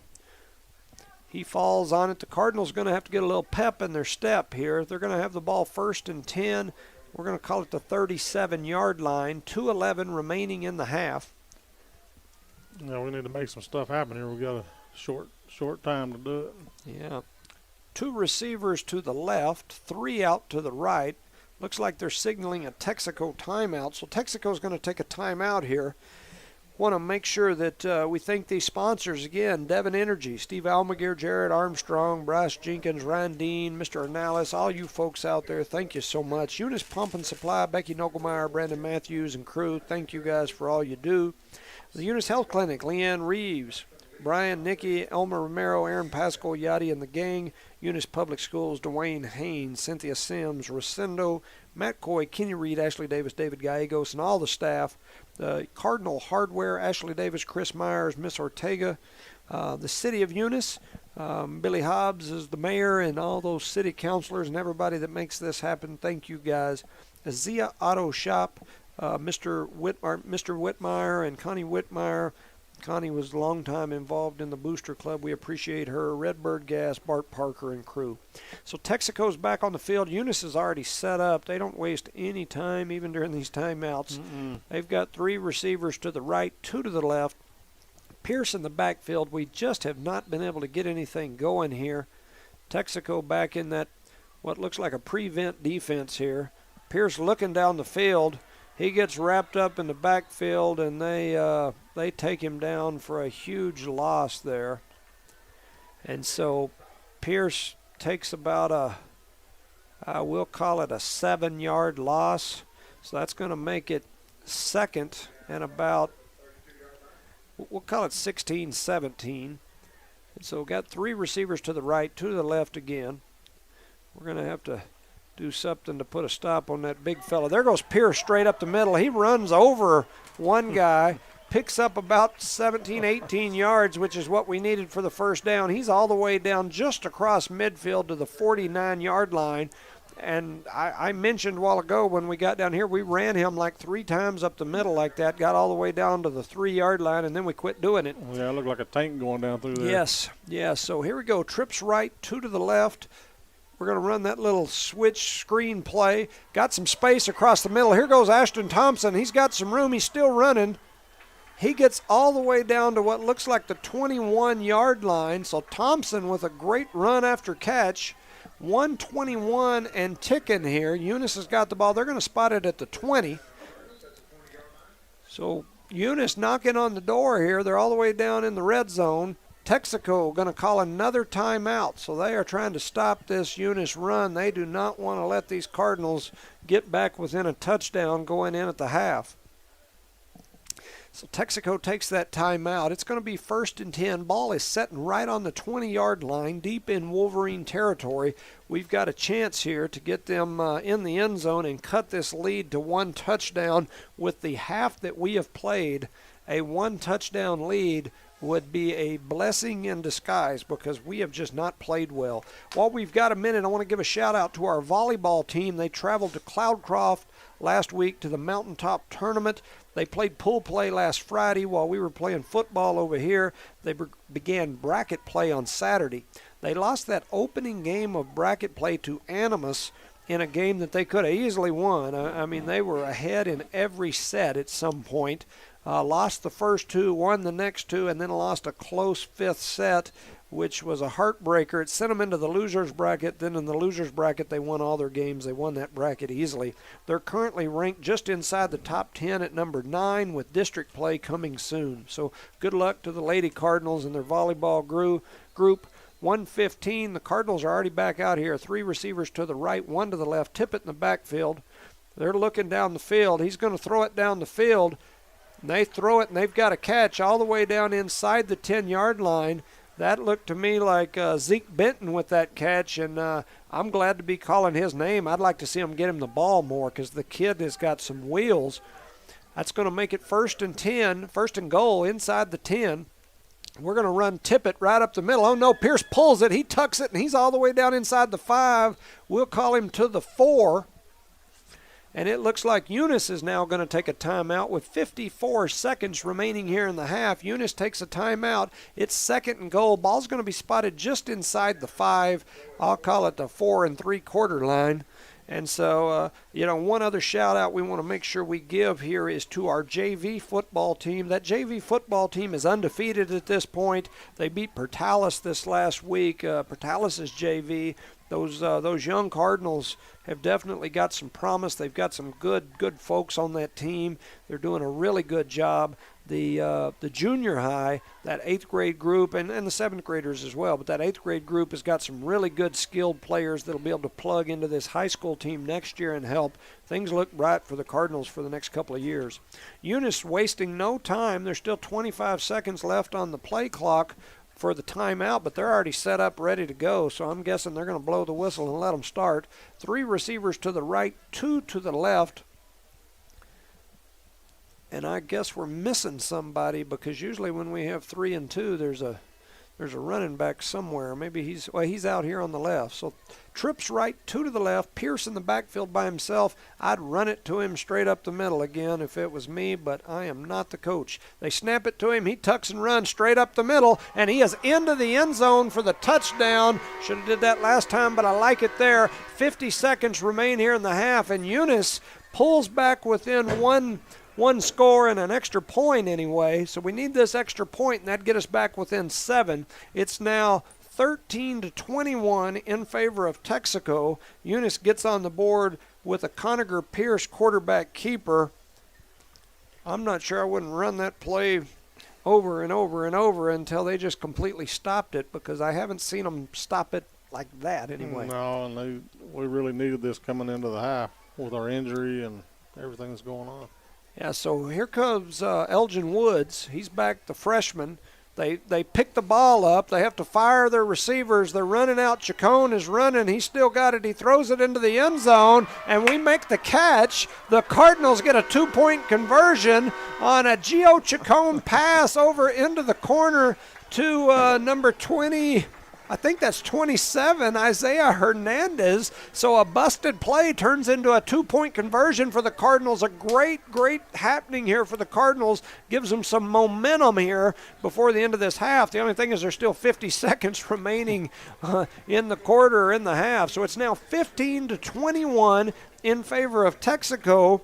Eunice will be kicking off to Texico here pretty soon. We want to make sure we shout out those sponsors again. This last 50 seconds, we're going to say, is brought to you by Cardinal Hardware and Lumber. Ashley Davis, Chris Myers, Miss Ortega, and all the staff down there, they will lay the lumber to you and help you with all of your lumber and hardware needs. And let's see if they can help this Eunice Cardinal team get a stop here in these last 50 seconds. We need to keep this momentum going. Thank you, Ashley Davis, Chris Myers, Miss Ortega, and all the crew. And I know there's a bunch of you. I'm missing you. If I knew everybody's name, I'd say everybody. But thank you, guys. I want to shout out to our Booster Club. The Booster Club does such an amazing job. Heath and Shelley Dean continue to help with that. The Penders, the Penders just, I mean, they're kind of running the show. They do a great job. The Tippets are very involved in that, and they help. Ginger McCaslin. Trying to think of some of the folks that I've seen at some of the meetings, but thank you guys for all you do. So Eunice is ready to kick off. Here goes the kick. We're going to pooch it right up over in the middle, and Texico is going to call a fair catch. So the ball's going to be spotted about the 42-yard line. 49.3 seconds on the clock here in the half. Texico going to have really good field position. They've spotted it at the 42. So it'll be 1st and 10 Texico once they come out here onto the field. I would look for Texico to try to get back in the end zone. The only thing is their most successful, I guess, approach has been running it up the middle. Now they fooled us by faking that run up the middle and throwing it down the field. But we'll see if they can have some success moving the football on the outside or in the air, because I would think they would need to here with under 50 seconds. Texico, oh no, Eunice is going to call a timeout here. Right as they were getting ready to snap the ball, the Cardinals take a timeout. Looked like they were missing a player on the field. Yeah, they only had 10 out there. So they were missing some players on the field. So the Eunice staff has to step in and call a timeout. So Eunice trying to get some water, some fresh legs, some information. I go back to that whole homecoming thing. I know there are people in this world and right here in this city that will disagree with me, but as a former coach, I can tell you that homecoming was my biggest nightmare, especially if we were playing a decent team, much less a top 4 in the state team. I'm an opinionated, hard-headed rascal, but I do not like scheduling homecoming against one of the top teams in the state. Don't know why we did that. I would never do it again, although I don't ever schedule, so nobody asks my opinion. They don't even ask you, do they? No, they don't care if I like it or not. They'll probably schedule it that way again next year. But so Texico steps back up to the line. Eunice is back out on the field. Under 50 seconds remaining here in the half. 2 receivers to the left, 1 to the right for Texico. They're going to switch quarterbacks. They do that little hop across thing that they do. And he's still going. He goes right up the middle. They hit him. Looked like Ovi had an arm on him, probably 3 yards deep in the backfield, but he ran through that arm tackle. Now, that's not Ovi. That's Hawkins. And while they spiked the ball there, something you see a lot in college and NFL football, you don't see that very often in high school football, but it was 3rd down and about 2. And they snap it back and slam it into the turf to stop the clock. So now it's, I guess that was 2nd down. Now it's 3rd down. And the referee or the officiating staff has moved the ball 3 times since the original spot. So now they're back up there to 3rd and 2.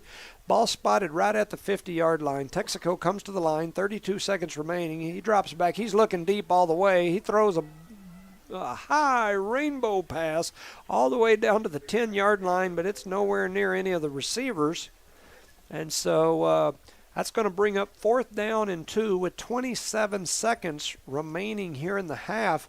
I tell you what, if Eunice could get a stop right here and get the ball back with over 20 seconds to go with the offense that we're accustomed to seeing, they could potentially put some more points on the board before this half gets over. I would guess Texico here would just try to run the ball up the middle and hope they can pick up those 2 yards and kill the clock, or maybe even punt it just to avoid giving it to Eunice right here.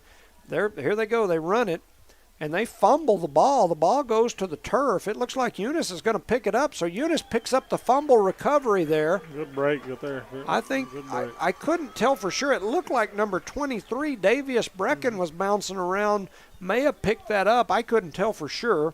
But that's going to give Eunice the ball. That fumble bounced down the field about 10 yards, so the fumble actually almost worked like a punt. But Eunice will now have the ball with 20.5 seconds remaining in the half. They trail by 5. Pierce deep in the shotgun, trips left, 2 to the right. He's looking down the field. He fires it over to the right side. He needs to get out of bounds. Stinson puts a move on him, man, all the way down inside the 30. Man, they must have marked him out a lot farther back than what I thought, man. He got all the way down to the 30-yard line, but they've spotted him back closer to the 40. They're saying he must have stepped out there. So they've spotted the ball at the 38-yard line. Stinson's slow getting up. He hobbles back. There's 14 seconds remaining here in the half. Trips to the left, 2 to the right. Texico trying to hurry one off the field. Pierce looking deep. He's going to let one go down the field. He throws it all the way down there to Ortega. Ortega makes the catch with just under 6 seconds to go. The Cardinals are trying to hurry to the line of scrimmage before they can start the clock. Everybody needs to get set before they start this. Pierce, they're going to snap it to Pierce, and he's going to fire it down to the ground, and they're blowing whistles because everybody's not set and everybody's moving. So that's going to scoot the Cardinals back 5 yards, and I guess that'll run the time off the clock. Ovi Ontiveros comes out of the play after that. He's shaking his whole arm around and hand like he's hurt something, and living with Ovi, I can tell you he's about as tough a young rascal as there is, so he's hurt his hand somehow. Something in his hand get another playoff is here. hurting.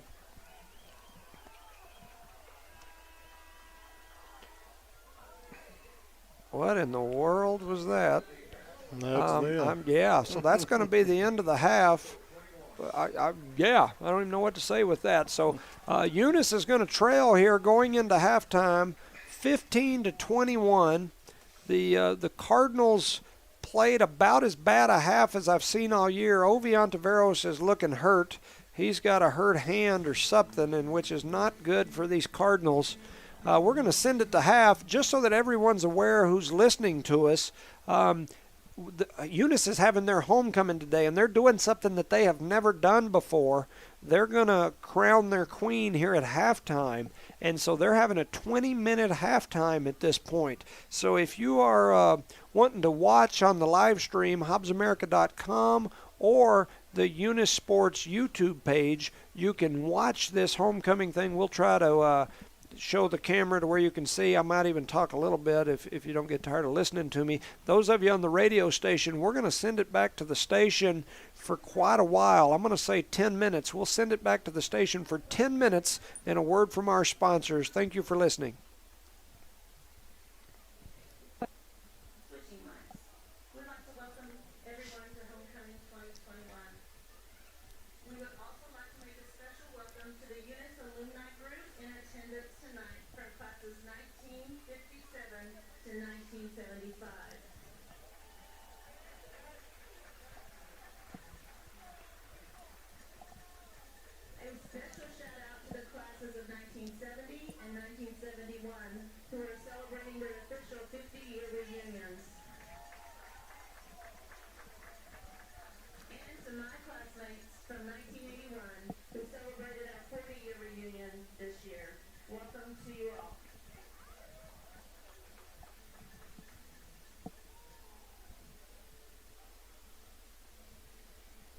Homecoming, Fall 2021.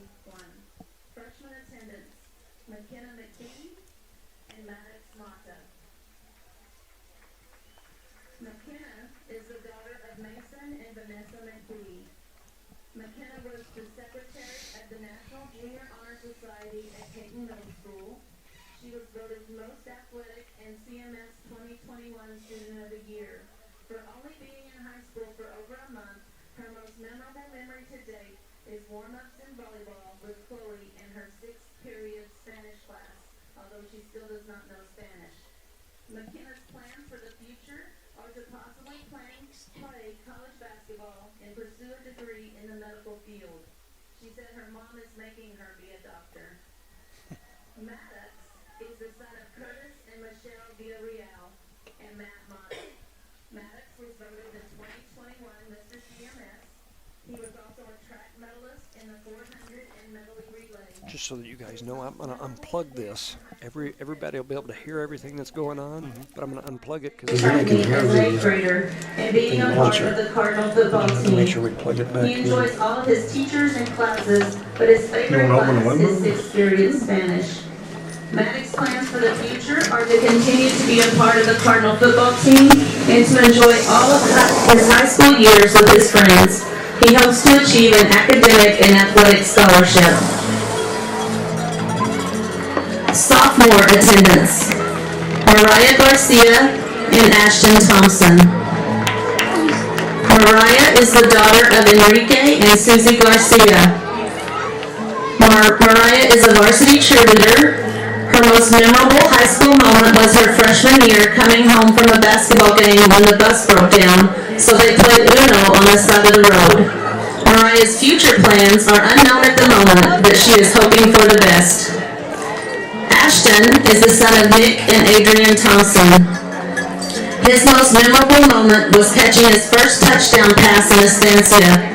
Ashton's future plans are to attend Texas Tech and pursue a degree in petroleum engineering.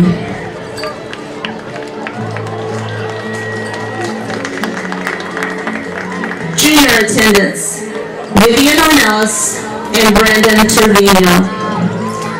Vivian is the daughter of Hector and Arabella Ornelas. Vivian is the junior class treasurer. Her most memorable high school memory is having to walk back to school her freshman year while eating and the whole process of homecoming. Vivian's plans for the future are to attend New Mexico Junior College to complete her general studies and later attend a university. Brandon is the son of Heather Faulkner and Jimmy Trevino. Brandon was a member of the 2020-2021 Bowl Championship team.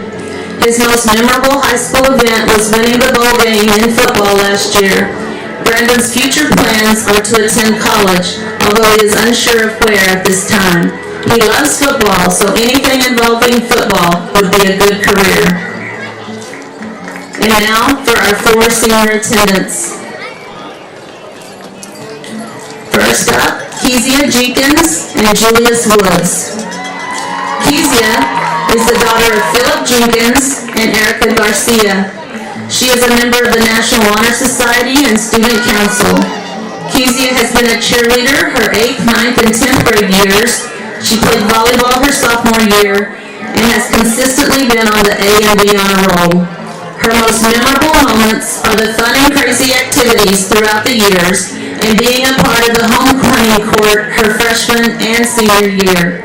Her plans for the future include finishing cosmetology school, which she is currently attending through our partnership with New Mexico Junior College. Julius is the son of Stephanie and Virgil Woods. He has been a member of the football team during all 4 of his high school years and helped earn 3 football state championships. His most memorable moment is winning state with the football teams. His plans for the future include going to culinary school in Arizona. Our second attendant are Andrea Galindo and Joshua Carlos. Andrea is the daughter of Humphrey Ortega and Yadira Galindo. Andrea was the class vice president for her freshman, sophomore, junior year and is currently the senior class secretary. Andrea's most memorable moment in high school is when her and her class get together to cook out at the park, play games, or ride their razors. Andrea's plans for the future are to attend Abilene Christian University and become a business attorney. Joshua is the son of Esteban and Priscilla Villanueva. Joshua has been a member of the state football team 3 years and also attended state and track. His most memorable moments with the road trips going to state or after any sports trip, especially when the bus would break down. Joshua's future plans are to attend the New Mexico Junior College and major in the medical field.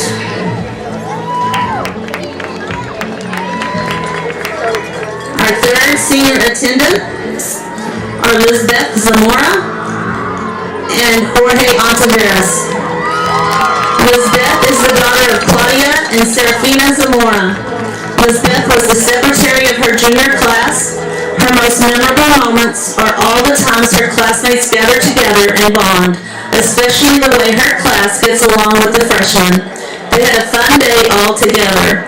Lizbeth's plans for the future include finishing cosmetology school, which she is currently attending through our partnership with New Mexico Junior College, and giving her daughter an amazing life.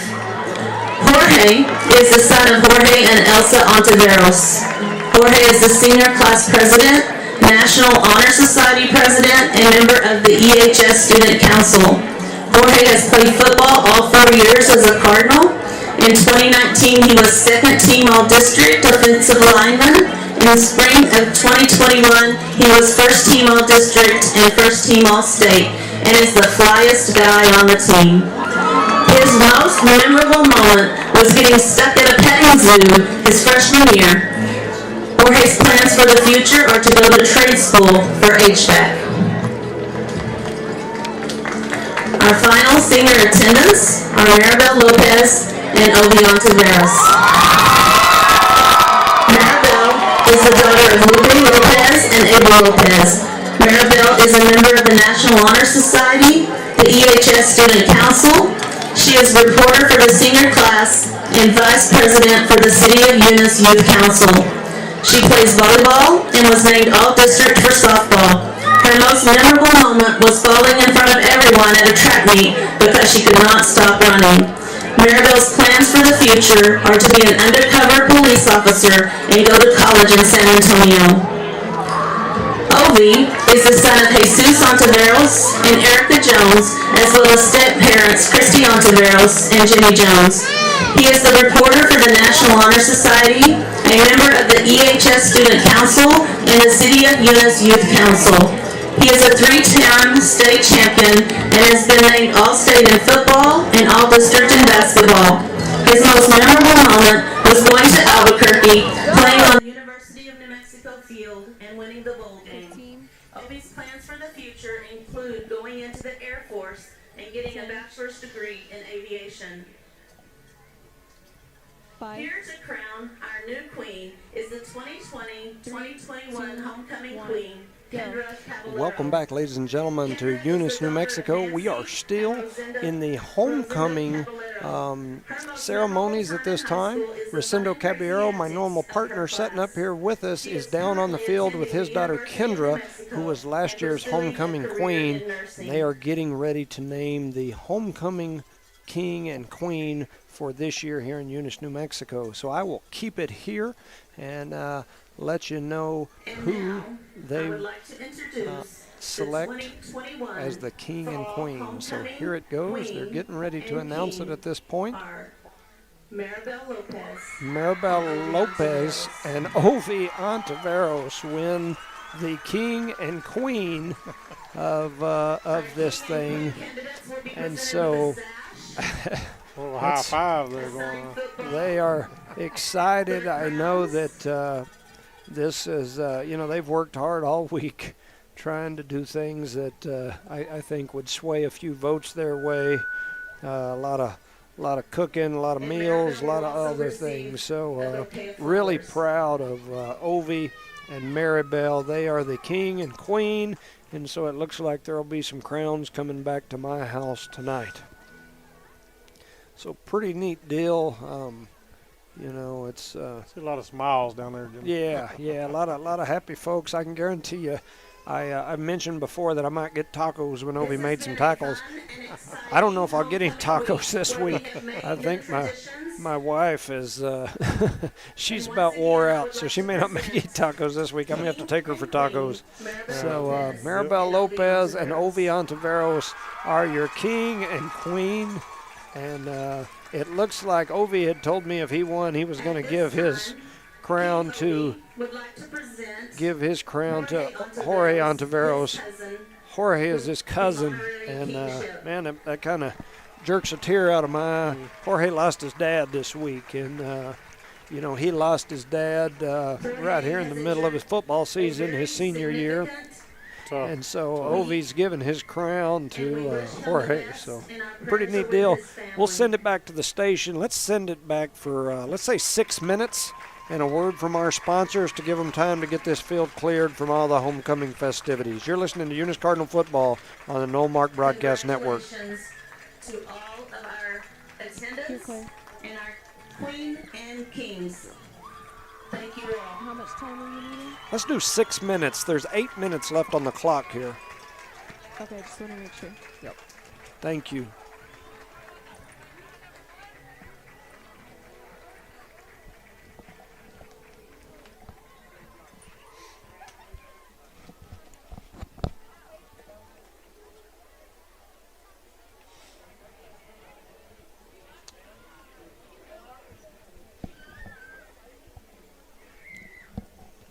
Tough for that young man there. Yeah, he's had a rough week.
Three minutes.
Two minutes.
15.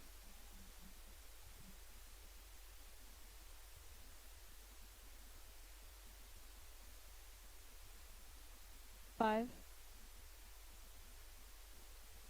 3, 2, 1, go.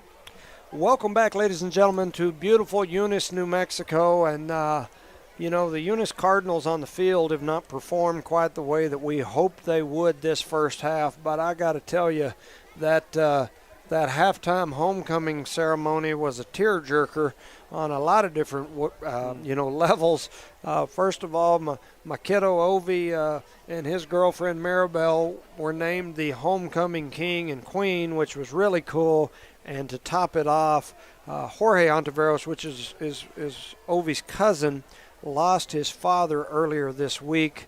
And he was, Ovi took and presented his crown and what do they call it, a stash or whatever they call it, to his cousin and said he was naming him the king. And so, oh man, if there was a dry out here in the bleachers, it wasn't mine. So just a tough day here in Cardinal Stadium. Not only do we have that situation going on, we also had Marcus Tercero, a beloved senior on this football team that was injured fairly significantly during that first half. And so just been a tough game here all the way around. In the field house until the horn goes off at 0. And then I didn't realize it until a couple of years ago, but I guess there's a rule that once it gets to 0, then they put 3, 4, 5 minutes on the clock. So typically our team doesn't even come out until after the horn goes off, which I had never seen before until the last couple of years. So I don't know if that's a new thing or if it's a rule that always existed. I don't know. But with that said, Texico's already back out on the field. They're starting to warm up. Our coaches are starting to come out as well, and so we will get up and running here shortly.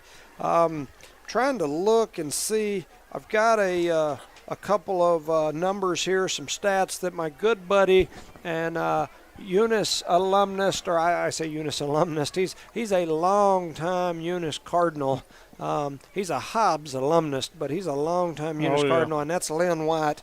He usually punches me some numbers up at halftime and sends over here.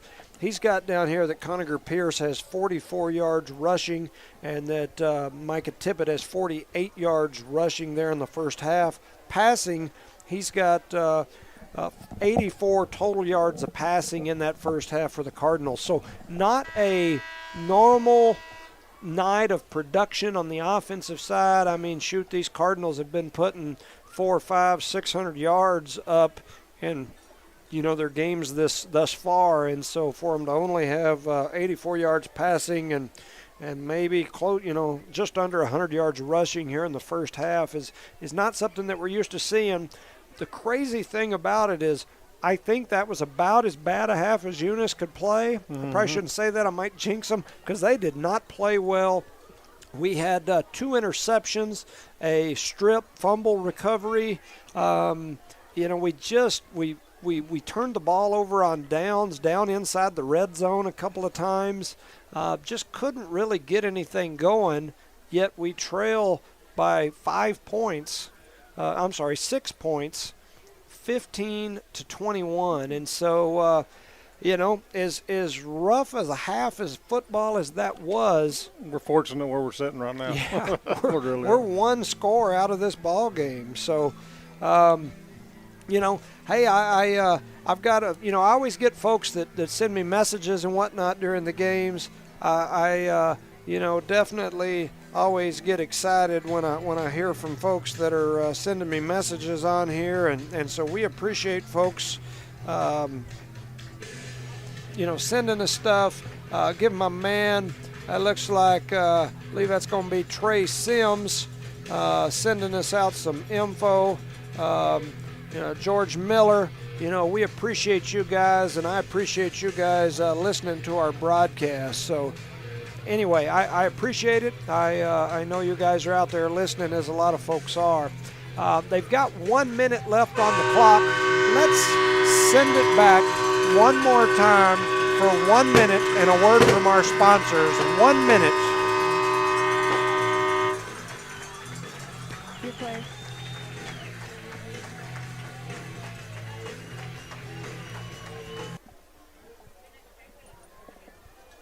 5,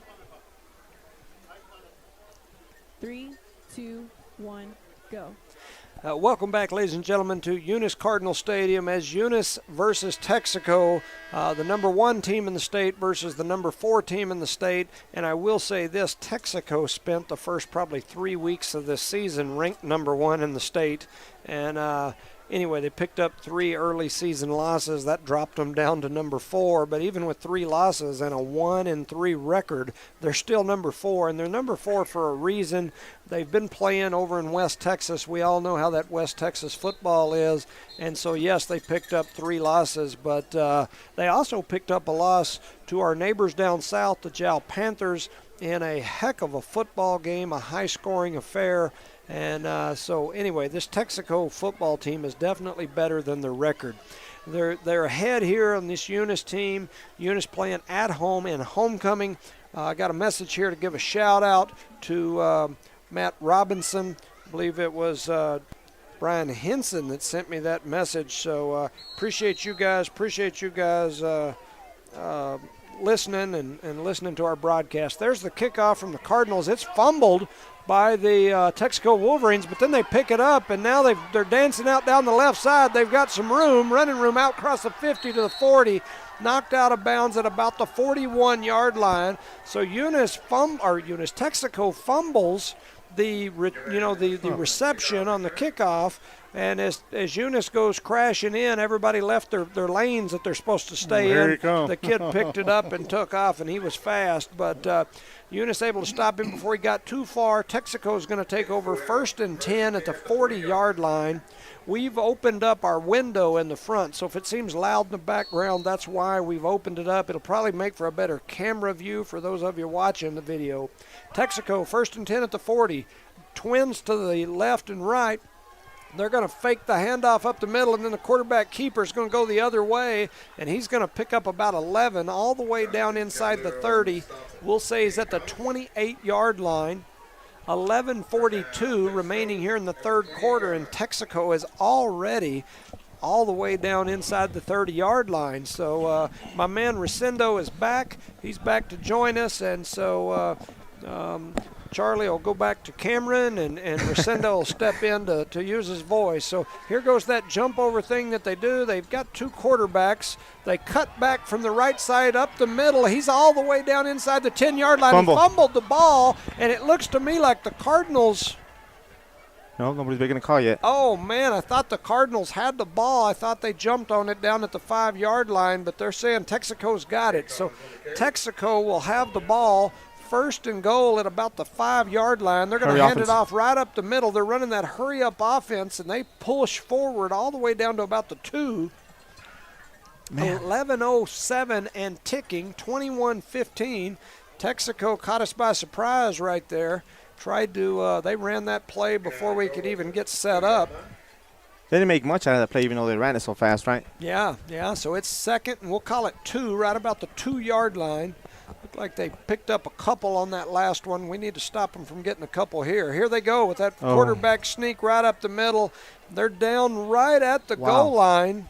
Did he break the plane? He didn't, did he? Man, I guess not. He was very close. It looks like they're going to mark him about the 1-inch line. Clock is still ticking inside 10:30. Texico going to step back in the huddle this time. One of their players runs over to the coach on the sideline to get the play. He now comes in, gives the play. Texico's got it 3rd and inches right on the goal line. Oh, he's going to direct snap. And there they go with that direct snap. They tuck it up the middle. Nobody's made a call yet. And now they've signaled touchdown. So touchdown Texico. That's going to make it 27-15 in favor of the Wolverines. Our defense looks out of sync without Marcus being in there. Yeah, something is definitely off. And that's a big gap for him, somebody going and step in and fill up his shoes, man. But we need Marcus out there. Yeah, absolutely. And we've got, we just haven't given up this many points other than to Raton and to Texico last year. We haven't given up this many points in too many ball games. No, we have not. So here goes Texico with the extra point. They're going to pick it up and throw it into the end zone. That play is no good. So the extra point is no good. Hopefully these extra points come back to help us. And Owie laid a good hit on that guy over the minute ago. Yeah, I think that's He's slow to get up. That's their main quarterback. Ovi hit the main quarterback as he was rolling over to the right as he let that pass go. So a bad snap leads to a missed extra point. We'll keep it here. 10:05 remaining in the third. I was debating on coming back, Coach, because as soon as I left here, they started scoring, moving the ball. I mean, they were doing good. Other than that extra point, they converted to a 2-point conversion. But you might have rubbed some bad juju on them, huh? should I go back out in the field for a little bit? Be a field reporter? Yeah, it's so it's now 15-27. Eunice's coach is over here visiting with them. I'm sure he's saying probably some better words than this, but he's probably saying, "Come on, guys, we got to get it together. Come on, get it going, get it together, get some fire underneath you, and get burning, get moving." You know, Eunice has had some drives and some sequences where they've looked really good, and then they just, the turnovers once again have bit them. They just haven't been able to get things going, and now that's really the first just long, sustained drive that went all the way into the end zone. The others were kind of long, busted plays and that sort of thing. So, but anyway, so here goes the Texico kickoff. They're going to be kicking off from the 40, from our right to left, from the south toward the north. Hope it's not a real onside kick. They do that onside and that little pooch. Those are the two things I've seen. So Eunice is going to get it. Fall forward, son. Yeah, he falls, grabs the ball, falls down to looks like he's about the 40-yard line. They're going to start him right at the 40. 10:03 remaining in the third. Eunice trails by 12. They're going to spot the ball on the left hash. Eunice will take over 1st and 10 right at the 40. We're going to have 3 receivers over to the right, 2 out to the left. Ovi's still playing that right tackle. He injured his hand earlier in that, or late in that first half. They're going to plow right up the middle. That's Pierce, and he's going to go all the way for about 8 yards. Yes, sir. That's a good run on him. A while ago, I think you were out of the booth by then, but I kept saying just keep doing that right there, because that right there has got us yardage every play. So it's 2nd and 2, ball spotted about the 48. I'd go right back to him. We throw it down the field. That was a nice touch on that pass. Or we get a flag on us because he face mask on offensive. That pass was complete out there to Benton, I believe. Oh, no flag? I thought he threw a flag. Yeah, so that's going to be 1st and 10 after the pass to Benton. They're all the way down to the 45-yard line. Eunice is moving pretty fast now again. Trips to the right, twins over to 2 receivers out to the left. They hand it straight. No, they fake it. Pierce tucks it and goes. He's still going. He does some bobbing and weaving, still bobbing and weaving. Down. He gets somebody in there that he gets all those big players on top of him, and he just doesn't go down. It's a good way to get hurt, son. I know he's a big boy, but we need him in this game to stay healthy. So that's going to make it 2nd and 3 from about the 39-yard line. 2 receivers left, 2 to the right, Tippett and Pierce in the backfield. They hand it to Tippett straight up the middle. He's got a seam. He breaks it inside the 25 down to about the 23-yard line. Nice piece of running there by Tippett. Yes. And we're being consistent on the offense. We're being consistent. So that's going to make it 1st and 10, 9:20 and ticking. Trips right, 2 to the left. We're already back to the line of scrimmage. Here goes the snap. Pierce looking down the field. He throws it out there, and it is picked off. Oh, no, he dropped it. Man, that was a huge break for the Cardinals because Texico stepped in the passing lane and had that one right in the numbers. He read it the whole way, man. Yes. That wide receiver became a defensive player right away and knocked the ball out of his hands. They need to run that exact same play again and pump fake it and send him deep. Oh, movement on Eunice. So Eunice is going to move on the line. That's going to send them back. That's going to make it 2nd and 15. They're going to move that ball back to about the 30. It's about the 28-yard line. I've got some people asking about an update on Marcus Tercero, and we do not have anything. No, we do not. If anybody out there has anything, let me know, and I'll relay it, but we do not have anything. 2nd down, and we'll call it 15. 3 receivers to the right, 2 to the left. Pierce has the snap. He's looking down the field. He throws the ball down the field and high. Where's the flag on that? Over the intended receiver, which was Stinson. Stinson gets a big shove in the back as he's going up. The ball was uncatchable. That's pretty hard to high throw on Stinson. Stinson's like 6'3". Yeah, he's a big boy. So that makes it 3rd down, and we'll say 15. Yes, ball sir. spotted about the 28-yard line. 8:57 remaining in the third. Eunice trails by 12. 3 receivers right, 1 out to the left.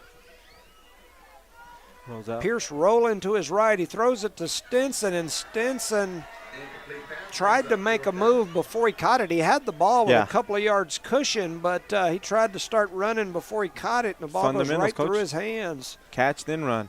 In any sport, catch and then run. So that makes it 4th and 15. Ball still at the 28, and Eunice is going to take a timeout to talk about it. This is the way we looked in the first half, just no consistency, no rhythm. No rhythm, exactly, and we need rhythm right now. If anything else, if our defense is not playing good, our offense needs to be most definitely playing good. Yeah, and it's going to be, like I said, it's going to be interesting. We got to get some rhythm going. We've got to put some entire drives together. We'll put 2 or 3 plays together where we look really good. And I'll tell you what has really looked rough tonight for us has been a staple for us the last 5 or 6 years, and that's our passing game. You know, drop balls, running the game, running the ball, we look pretty good. And anybody can run the ball, but we need to make those passes. Yeah. And that's how you keep your offense balanced, and you keep the defense off their key too, so we can score easier and run the ball. Yeah, so it's going to be 4th and 15. We want to thank some sponsors: Devon Energy, Eunice Pump and Supply, Eunice Health Clinic, Eunice Public Schools, Cardinal Hardware, City of Eunice, Zia Auto Shop, Redbird Gas. Cardinals already running back out on the line. 3 receivers to the right, 2 to the left. 8:51 remaining in the third. Pierce in the backfield. Here goes the snap. He's looking down the field. He's got a man open down the middle. Oh, my goodness, that was Ashton Thompson, and it was about a yard over his head. I mean, he was right there. I think, nothing against Ashton, but I think he ran the route like he should have. He let up a little early, I think, too. Yeah, from up here it kind of looked like he let up a little bit. He gave up on the play too soon. Yeah.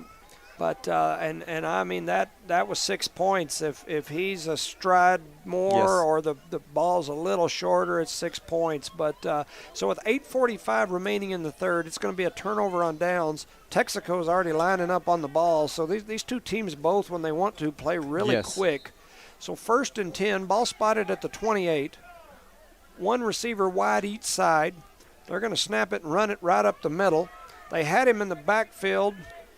They had him 5 yards deep in the backfield, but he's able to punch ahead and get back to about the original line of scrimmage.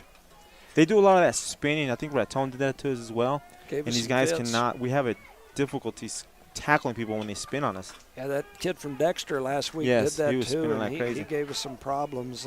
We do a good job of coming up and making that initial delivery, but then when they spin, it just throws us all off. So 2nd and 10.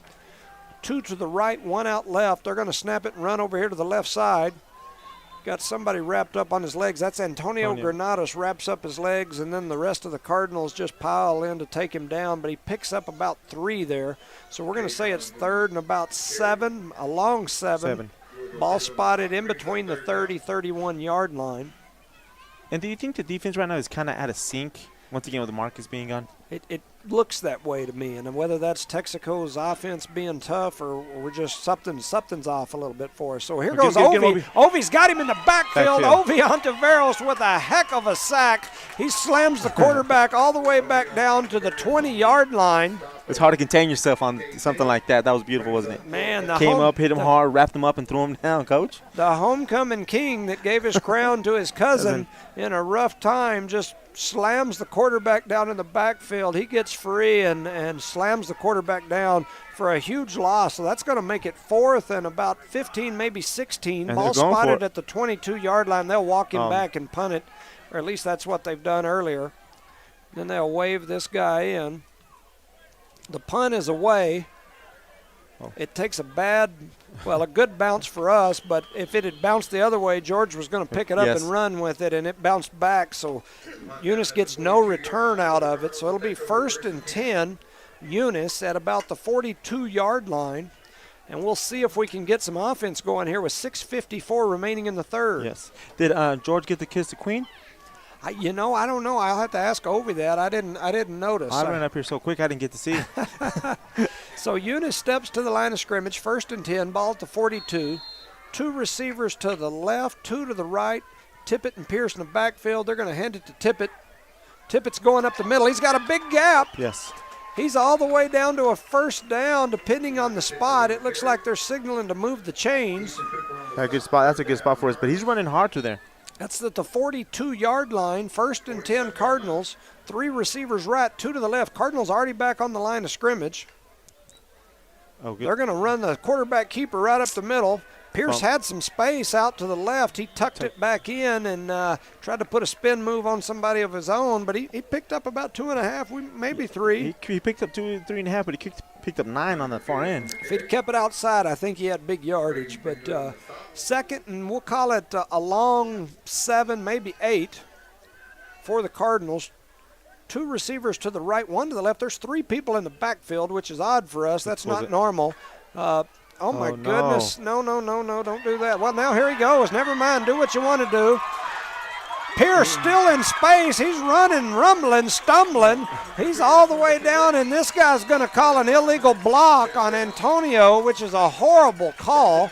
That's a horrible call. I did not see it. I was looking at the run. Antonio hit a guy right there near the end of the run, and the guy tripped over the pile as they were falling down, so he went flying.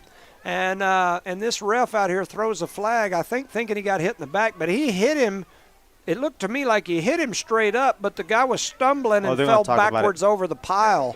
I do not agree with his call, but I'm almost certain that that's what he's going to call. I didn't see it because I was watching him run, tucking that ball before he's going to fumble it. But yeah, so that's not it's against Eunice. Yeah, so What? Wow. Huh? Wow, that's yeah, so they're going to bring that play back. A huge play for the Cardinals. And the crazy thing is the chains had already moved, so I don't where know. do we start at? Yeah, I don't know what they do now. They're all sitting here. And you can't blame it on the chains because the chains were trying to get ahead of the game because Eunice is going out there so fast. 15-yard penalty. 1st and 10. That's the 30. 1st and 10. 1st and 10 at the 30. So they called an unsportsmanlike conduct on the sideline of Eunice, is what that coach said. I thought he was calling that block. Oh, because they were on the field and he probably ran into a coach and he's trying to run up the field, I guess. Yeah, so that's going to make it 1st and 10. Ball spotted at the 30. It doesn't hurt us as far as the yardage go. I mean, it hurts us on that huge play. Oh my gosh. That's a beautiful screenplay. Everybody was blocking. If we would have completed the pass, yeah, we had a TD. That looked like a touchdown right there. We overthrew Tippett there in the middle. In his defense, he had a whole bunch of big boys right in his face. It was a good call, too. So 2nd and 10, ball spotted at the 30. Here comes the Cardinals. They're going to hand it to Tippett. No, they're going to fake it to Tippett, and Pierce is running out here to the right side, and he needs to go down now. So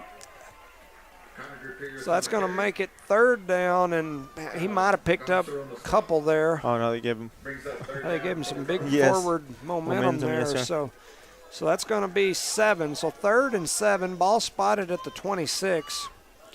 And, man, we have to convert this 3rd down, Coach. We just can't get any rhythm going. 2 receivers to the left, 2 to the right. Pierce and Tippett in the backfield. Here goes the snap. Looking down the field. No. We got a flag. There's going to be a holding call on the Cardinals. Pierce is still going. He's all the way down to what would be a 1st down, but I got a feeling they're going to call holding here. That flag out came out too fast when he's back there dancing. Yeah. So I'm assuming they're going to move this ball back. Once again, chemistry just something that we have just not had so far. What? Face mask. Oh, wow. So a face mask on Texico. That's a huge break for the Cardinals. Very huge break. So do you take the penalty or decline it? I definitely take it because I think it's an automatic 1st down. And that run may have been a 1st down, but I think the automatic 1st down and 15. They're arguing about where it should be marked off from. So the one guy white hat still pointing down there something. So they've called a face mask, personal foul against Texico. They marked it all the way off down to about the 11, maybe the 12-yard line. So there's 4 receivers out to the left, 1 to the right. Pierce is rolling to his left. He's looking back across the middle, and they've got him in the end zone for touchdown for George Ortega. There's no laundry on the field. Touchdown, Cardinals. Yes, finally get something going, guys. Let's go. Yeah, Good so job, with Eunice. 4:59 remaining here in the third. Eunice gets on the board again. It's now 21-27. Eunice trails by 6. And it looks like they're going to send the offense back out onto the field. They are going for 2. Okay.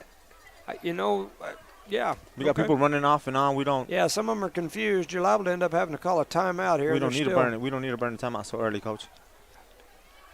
There's 11 people on the field, so if they can get a play in there and get it called. So the offense is on the field. They've moved over to the left hash. We've got 3 receivers out here to the right. Coach is giving them a signal, but everybody to me looks confused. Zeke Benton out to the left. On the short side of Tippett the and field, Pierce in the backfield. I'd run Pierce right up the middle. No. He's out of bounds. Yeah, so that is no good. He caught it out of bounds. 21-27. Under 5 minutes remaining in the third. The Cardinals have now scored and drew within 6. We'll send it back to the station for 30 seconds and a word from our sponsors. You're clear. That halftime show was pretty entertaining. The year that she won it was exciting. Yeah. This year I was like, I'd relieve, kind of go through the motions. 15.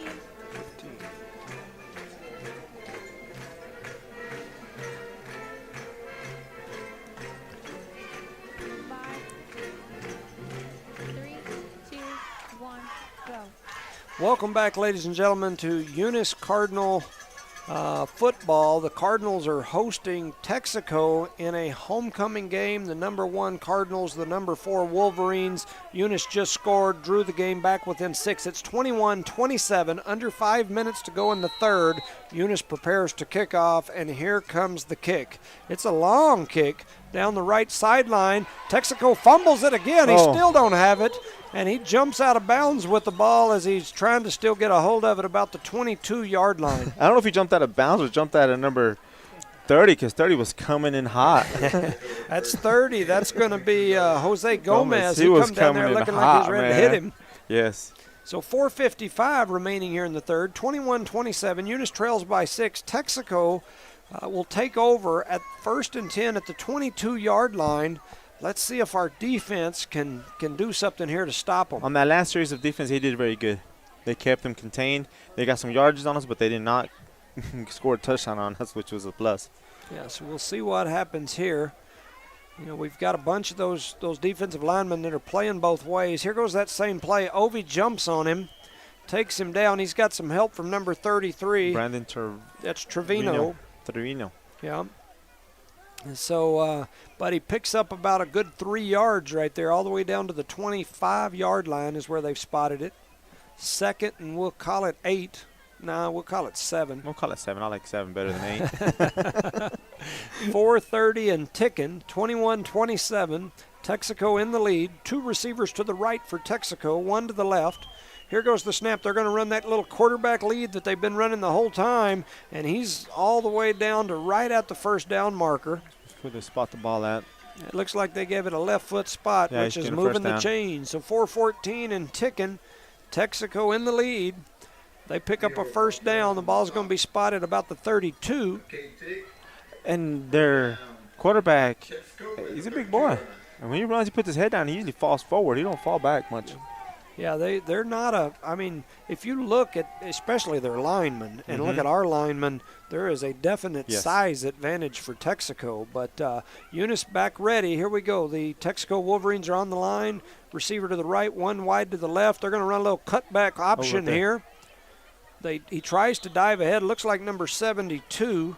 That's going to be Antonio Granados. Grabs him by the shoelaces and hold him there where all he could do is fall forward for about 1 yard, making it 2nd and 9. 54 was holding Jerry Hawkins' hand the whole time. Did you see that when he came off?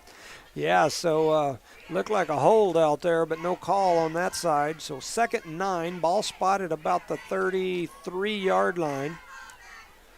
1 receiver to the right, 1 to the left for Texico. That looks like the same setup. They're going to run the option out to the right. They pitch it out there. Everybody's on him. The first one to hit him, That's guess who it was? Ovi Ontiveros with the tackle out there. He slams the Yeah. pitch man down right as they pitch it to him. He grabs him by the shoulder pads and slings him around like a rodeo. He's playing with a little attitude and a good one. You know what I'm Got a saying? little attitude. He's Yes. never had much of that. No. So it's No, neat he to hasn't. see him out there with an attitude. And so that's going to make it third and a long 14 here. Ball spotted about the 28. Texico has 2 receivers to the right, 1 to the left. I would look for him to pass it here. There's Ovi again. No, that's Hawkins. Hawkins had him in the backfield. He got away from Hawkins, but not before the rest of the defense could close him in. And Obi came up and wrapped him up after Hawkins scared him. Yeah, Hawkins was all over him, and I confused him for Ovi, and then Hawkins let him go, but then Ovi popped out and finished him off at the end. So They look a lot alike. If it wasn't for the numbers, we wouldn't come apart. I believe you there for sure. So that's going to make it 4th and long for Texico after a great defensive stand there from the Cardinals. Once again. You know, we've got the punt team out there. What Texico does is they set up in this offensive formation, and then they run their quarterback back because he's the kicker. Then they bring one of the ones back. So they punt this one away. Punt. Ortega's back. I don't know if he'll try to grab it or not. He doesn't, and it takes a huge Texico roll all the way down inside the 25 down to, we'll call it the 22-yard line. That was a good punt. Great punt for Texico. That's okay. Our offense needs to start on that side. So Give you him can a move little all. more room. Yes, get some more yardage for our running backs and our receivers if they catch the ball. So 1:43 remaining here in the third. We've got a really cool orange moon starting to pop up over the elementary out there to our west. Looks pretty cool. Want to thank those sponsors: Devon Energy, Eunice Pump and Supply, Eunice Health Clinic, Eunice Public Schools, Cardinal Hardware, City of Eunice, Zia Auto, and Redbird Gas. Cardinals are already at the line. They've got 4 receivers out here to the right. They've got a running back beside, which is Tippett, and Pierce in the shotgun. They're going to hand it to Tippett, headed out here to the right side. He's got a little bit of space. Oh. He's going to battle ahead all the way down. It's a rough, probably 3 yards that he picks up. I got more, but oh well. He ran a long ways He had a long for way that to get 3 that, yards. make that turn, that corner, huh? Yeah, and Texico did a good job of containing him. He picks up 3. The ball spotted at the 25. They're going to send 3 receivers out to the left. That's Thompson, Benton, and Ortega out there. 1 receiver out here to the right, and he's going in motion, so now all the receivers are back over to that other side. Tippett handed the ball straight up the middle, and there's flags that came from everywhere, and I'm assuming that's going to be a holding call again. When you got those kind of from all directions, flags, the flag came it out. usually looks like a holding call. It's raining flags out there. Yeah, so we'll see what the call is. He picked up big yardage on the play. He's all the way down close to a first down. In fact, he's past the first down, but yeah. Personal foul. Face mask again on Texico, so that'll help the Cardinals out and get the ball going in the right direction. Yes. They're going to spot that off from the point here of the face mask, and so here they go. They're marking it off as we speak. They're having to bob and weave around some of the Texico Why did players. They do that? That's rude. Just get out the way. They're all the way down to the 46-yard line, so 1st and 10, Eunice at the 46. They've got 3 receivers to the left, 1 out here to the right. This one out here looks like Stinson. Tippett and Pierce in the background. They hand it straight up to Tippett. Tippett's got some space. He breaks it to the 40, the 35. He's down to about the 32-yard line. Yes. Great run there by Tippett. Man, I tell you, with last year's speed, He'd be gone. He's gone. He just doesn't have that burst that he's always had. Great run there by Tippett. Not knocking him. It's just he doesn't still has have that power. burst. He still has the power, but he doesn't have the speed. 1:15 and ticking. Trips to the right. They're going to fake the handoff to Tippett this Why? time. And Pierce is still trying to get some yardage. I don't know the statistics on how many times that has worked, but I would have gone with my other horse on that race. But So, that's okay. A whole lot of running to get back to the line of scrimmage. So it's going to be 2nd and 10. Pierce, last week, my wife, when we got home, said he needs to quit wearing that undershirt Yes. because they kept pulling on it, and it's back hanging out again. It looks like they're going to pull on it some more. Tippett busts one up the middle, only picks up about 3, maybe 4. He's down to almost the 30-yard line. Looks like they're going to spot it just shy of the 30. We'll call it the 31. And our receivers are not blocking for him. Yep. When he came out to this corner, our receiver just get him off his block and let him go. So 45 seconds and ticking. Looks like 3rd down, and they're calling it 8. trips to the left, one to the right. Pierce going to go straight up the middle. He's got a head of steam. Take care He's of the ball. still going. He's all the way down to the 15-yard line, and he took a shot from the side, right in the side of his knee. Yes. Those scare me, too. Oh. And he has not gotten up yet. Yeah, he is slow to get up. He's grabbing his left leg. He took a shot right in that left knee. Looked like kind of a spear-type tackle right in the side of that left knee. 27 seconds and ticking. He's a catcher. He's okay. 3 receivers to the right, 1 to the left. Tippett and Pierce in the background. They're going to hand it. I said background. They're going to hand it to Tippett straight up the middle. He's going to step into the end zone for the touchdown. There's no laundry on the field, and that's going to tie the ball game up at 27-27 with 15 seconds remaining in the third quarter. It's a tie ball game. That boy makes it look good, don't he? Man, he's just a natural runner down that center. He looked good right there for sure. That young man, not a boy, I'm sorry. That young man is making it look easy. He did a good job right there. Great run in there by Tippett. Ties the ball game up 27-27 with 15 remaining. And we're going for 2, Coach. And you give it back to Tippett. Yes. Tippett gets Eunice in for 2, so Eunice picks up the 2-point conversion. It's 29-27. Eunice has taken their first lead of the ball game here as we're getting real close to the end of the third quarter. Eunice leads 29-27. We'll keep it here. On that whole series of play, we constantly move the ball. And we were consistent on that. And that's what we've been asking all night, consistency, right? You know, this game looks a ton like the Eunice Texico bowl game last year. Texico led the whole dang thing, and then in the fourth quarter, T.J. Martinez took over, baby. Him and Hayden Dean put in some work last year in that last quarter and took it home for the Cardinals, and we're hoping we can get some folks to do that here. And they're still stretching on Pierce down here after he took that hit in the side of the knee. We sure don't need him out. No. But that's something that's instilled in our players in any sport you play for, Eunice. You never give up. You play into the end, and you fight. Great job here by the Cardinals of getting back in this ball game. Want to thank those sponsors, Devon Energy, Eunice Pump and Supply, Eunice Health Clinic, Eunice Public Schools, Cardinal Hardware, City of Eunice, Zia Auto, and Redbird Gas. Cardinals getting ready to kick off under the orange moon. Here goes the kickoff. It's a high little floater. It lands about the 25 and takes a skip. I think Eunice is going to have it. Texaco touched it. Eunice grabs it. Eunice is going to have the ball. Yes, he made a call, yes. The 26-yard line. It is Eunice Cardinal football. Yes. And the offense started walking out. They're about to line up, bet you. Yeah, so Eunice has the football with 12 seconds remaining here in the third. The momentum and pendulum has swung. And it has swung. Eunice 1st and 10. Ball going to be spotted at the 31-yard line. Texico don't like what they're seeing. Their coaches are livid. They've called a timeout, and they're not yelling at the referees. They're yelling at the Wolverines. So the Cardinals have captured the momentum in this game as we're getting really close, just seconds away from the end of the third quarter. Eunice leads 29-27, and Texico's fans, their players, they all look down like we looked in the first half. Yes. And that's what's good about this team. They never give up. They keep battling and battling and battling, and that's it for instance the winners and the losers, I believe. So 1st and 10 Eunice. There's still a little time left in this timeout, but the Cardinals, as they normally do, are already out there. They're lined up on the ball. Coach Jackson's giving them the sign. Texico now starting to jog back out on the field, but Eunice is already lined up and ready. Yeah, and our quarterback, the quarterback looks good out there. He walked out there, didn't have much of a limp. He's back out there on the field. We're going to have 3 receivers out to the left. Stinson is out here to the right by himself. I'd run him on a little fade pattern down the end and throw him a little lob ball. But let's see if Coach heard you. Now they're going to hand it straight up the middle to Tippett, and he's going to plow ahead and get a good 5, maybe 6 yards all the way down to the 21-yard line, and the clock is going to tick away, which is a good thing for the Cardinals now because they're in the lead. Yes. And we are going to move into the fourth quarter, and Eunice has taken their first lead of the ball game, 29-27. We'll send it back to the station for 30 seconds and a word from our sponsors.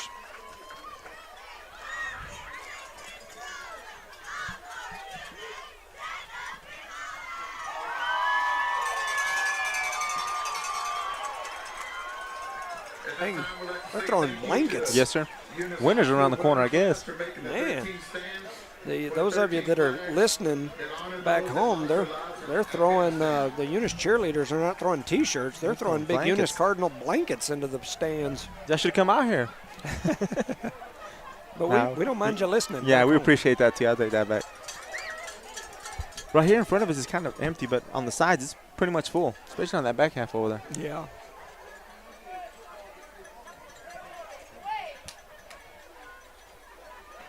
Stretching him out again, Coach. Yeah. Still having some troubles with that leg. All right, I'm going to keep on talking. I never heard from the station. So Eunice is getting set here to start the fourth quarter. Eunice has trailed this ball game the entire ball game, and with just seconds remaining here in the third quarter, Eunice takes their first lead of the game. So they now lead 29-27, getting ready to start the fourth quarter. Correct, and that's the best way to start it with that momentum on their sides, the offense on the field, and he got up real slow, huh? Yeah, they've been trying to stretch Pierce out. He's been... Is it a cramp on his calf? No, I don't think so. He was running a while ago over here, and he took a kind of a backside spear type hit to the side of his knee. And that did not look good to me when he first got hit. Those are the kind that mess those knees up, and he's been hobbling ever since. They've been trying to stretch him out during dead balls, but he's definitely limping. So here we go. Eunice has got the ball, 2nd and 5. Ball spotted about the 20. 3 receivers to the left, 1 to the right. They're looking deep down the field. They've got a man who's got some space, and the ball is just about a yard out of reach. But the positive thing on that, he had that perfect Yes. touch on it. That's the positive thing of this. And that is that's Stinson, right? Yes, sir. And, I haven't quite figured it out, and maybe everybody knows down there better than me, but why we don't do that with this one. I have no idea. This one, unless he's still injured, which may be, Well, this how about one's number a 8? speedster. How about number 8? He's Yeah, absolutely. They haven't thrown the ball all night. So here we go, 3rd and 5, ball setting at the 20. 2 receivers left, 2 to the right. We're going to hand it up the middle to Tippett. He actually had a seam there for a minute, and it was quickly closed up, and he picks up about a good 2.5. Yes, sir. So that's going to make it an extremely important 4th down here. 4th, and we're going to call it 2. Looks like the ball spotted about the 17, maybe the 18-yard line. Eunice hurries to the line. They hand it to Tippett, and he goes to the outside and didn't need to go out that way and get stuffed if he'd have kept it right up the middle. Correct. I think he'd have had it. He tried to bounce it out to the right, and with that angle, the defensive back come out and took him down. He closed that gap real quick on those. So, definitely not the way we wanted to start the fourth quarter. 11:24 remaining here in the game. Eunice leads 29-27, but Texico will take over on downs. And this puts a lot of pressure on that defense out there right now. And they did a good job the last 2 series again on their defensive sides, but we got to keep that on that momentum on them as well. So Texico steps to the line of scrimmage, 1st and 10. Ball spotted about the 18-yard line. I'm sorry, the 23-yard line.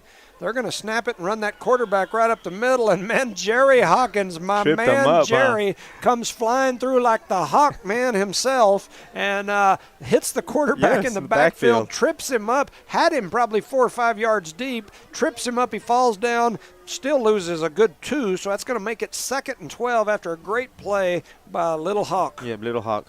And I seen his dad. I mean, that's big still. That's Big Hawk. That's a big Hawk. Yeah, this is definitely Little Hawk, even though he's not little. No.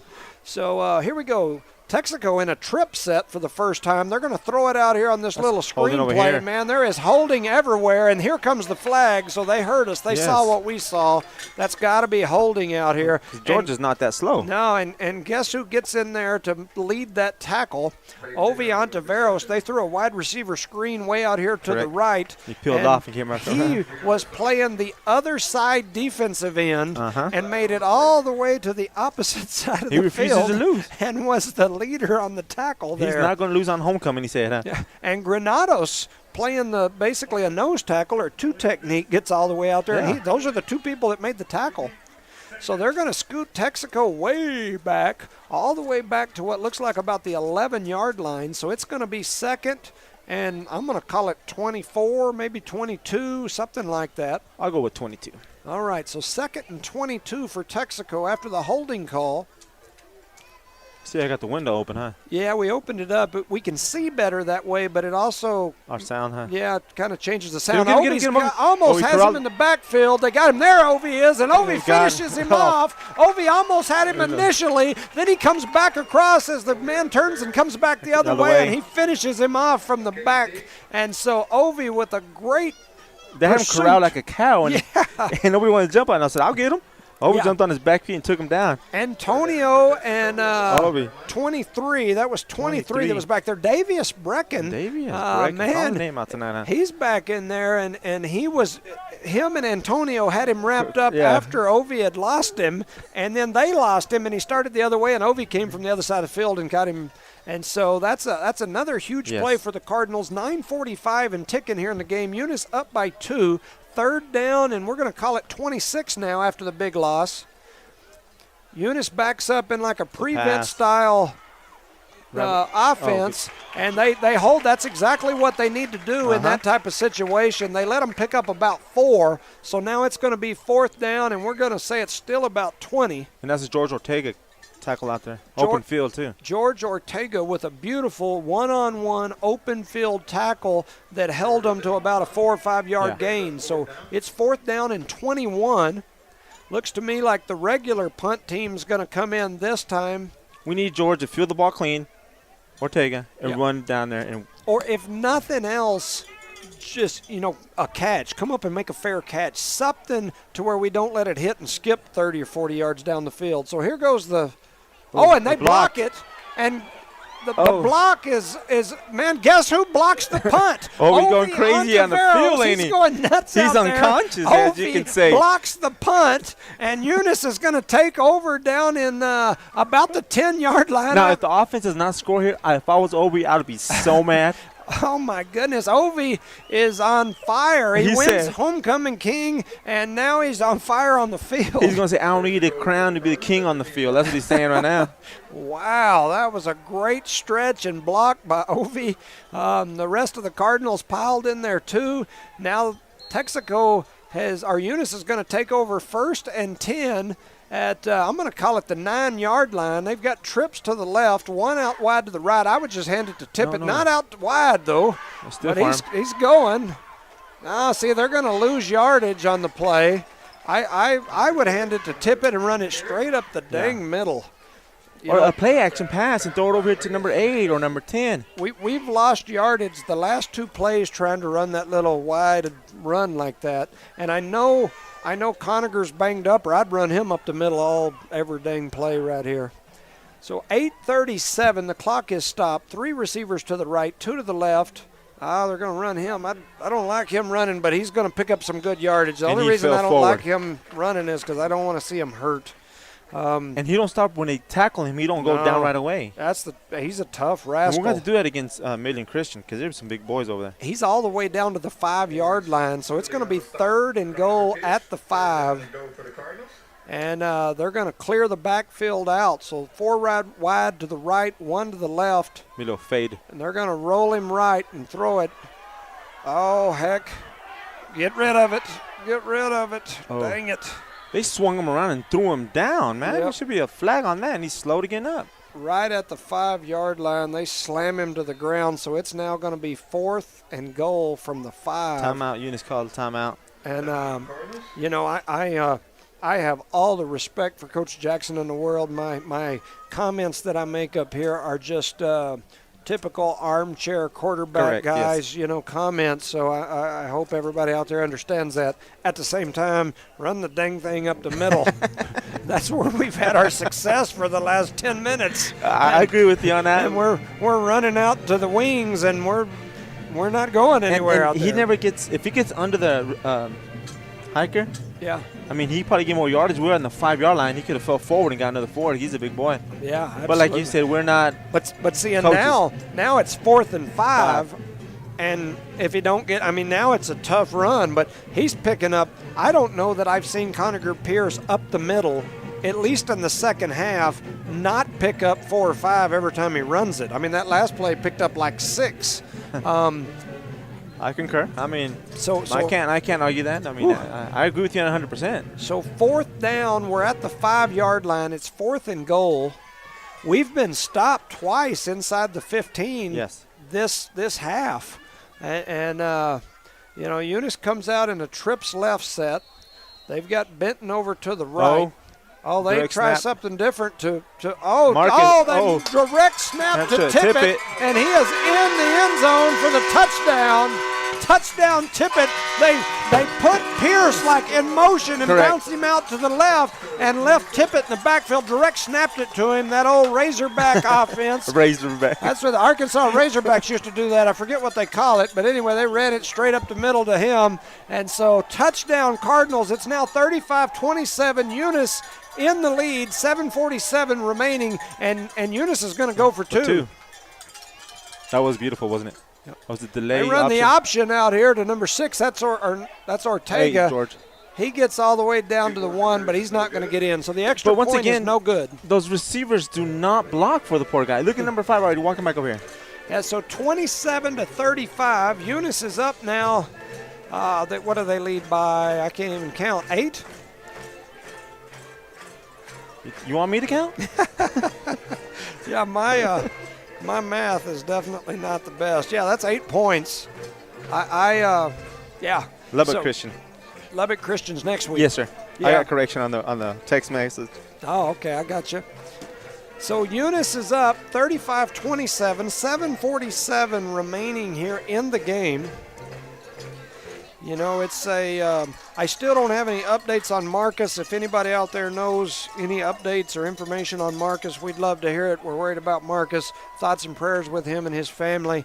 Definitely have no idea at this point even for sure what the injury was, other than it looked like a serious leg injury. A lot of prayers right now for the whole family right now, because it's Yeah. going to be tough on his mama. And Yep. like you said, she's a single mother, correct? Yep. Great lady. Yes. Sandra, we're thinking about you guys. Thoughts and prayers with you, and so wishing you guys the best. So Eunice has got some momentum here. 7:47 remaining in the game. They're up by 8, and they are getting ready to kick off I'll here. kick it over here to the 20. Yeah, I pooch it over here into this. That kid has a leg on him. We're just going to man. boom it deep. So this is that young man that had a big run back earlier today, and he breaks it out. He's got some space over there to the right side. Man, he is headed down the field. He's all the way out to the 40-yard line, the 41. What number is that young man? It looks like one of those Askew boys. He wasn't 20. Wasn't 2, was it? Javon Askew. I don't know if that's him or not, but when I played back in the olden days, they had a couple of Askew boys that could flat out play, and I know they've got some on this roster. Man, some good athletes back in the day. So 1st and 10, the ball spotted about the 41. Direct snap. They direct snap it back to the running back. He goes straight up the middle. Number 24, that's Caballero. He's in there to make the tackle, but they pick up about 9 on the yards. play. So he actually made contact with him about 3 yards deep, but that sucker just kept on running and drug him for another 6. So 2nd and 1, ball spotted right at the 50. Receiver to the left, 1 to the right.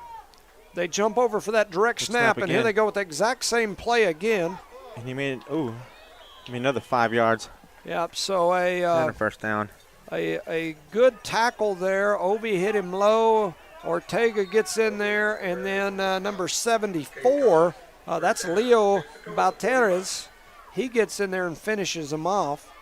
And Big 72 is going back in the game. Yeah, Plug up that Antonio. hole, man.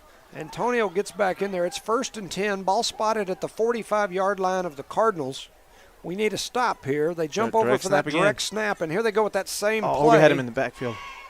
They had him in the backfield, but he pops out and gets a good 5, we'll say, maybe 4.5. Yeah, that quarterback blocked Obi. If not, he would have had him in the backfield. Yeah, so that's going to make it 2nd, and we'll call it 6. Ball spotted at the 41. And Texico's moving the ball good right now. They are.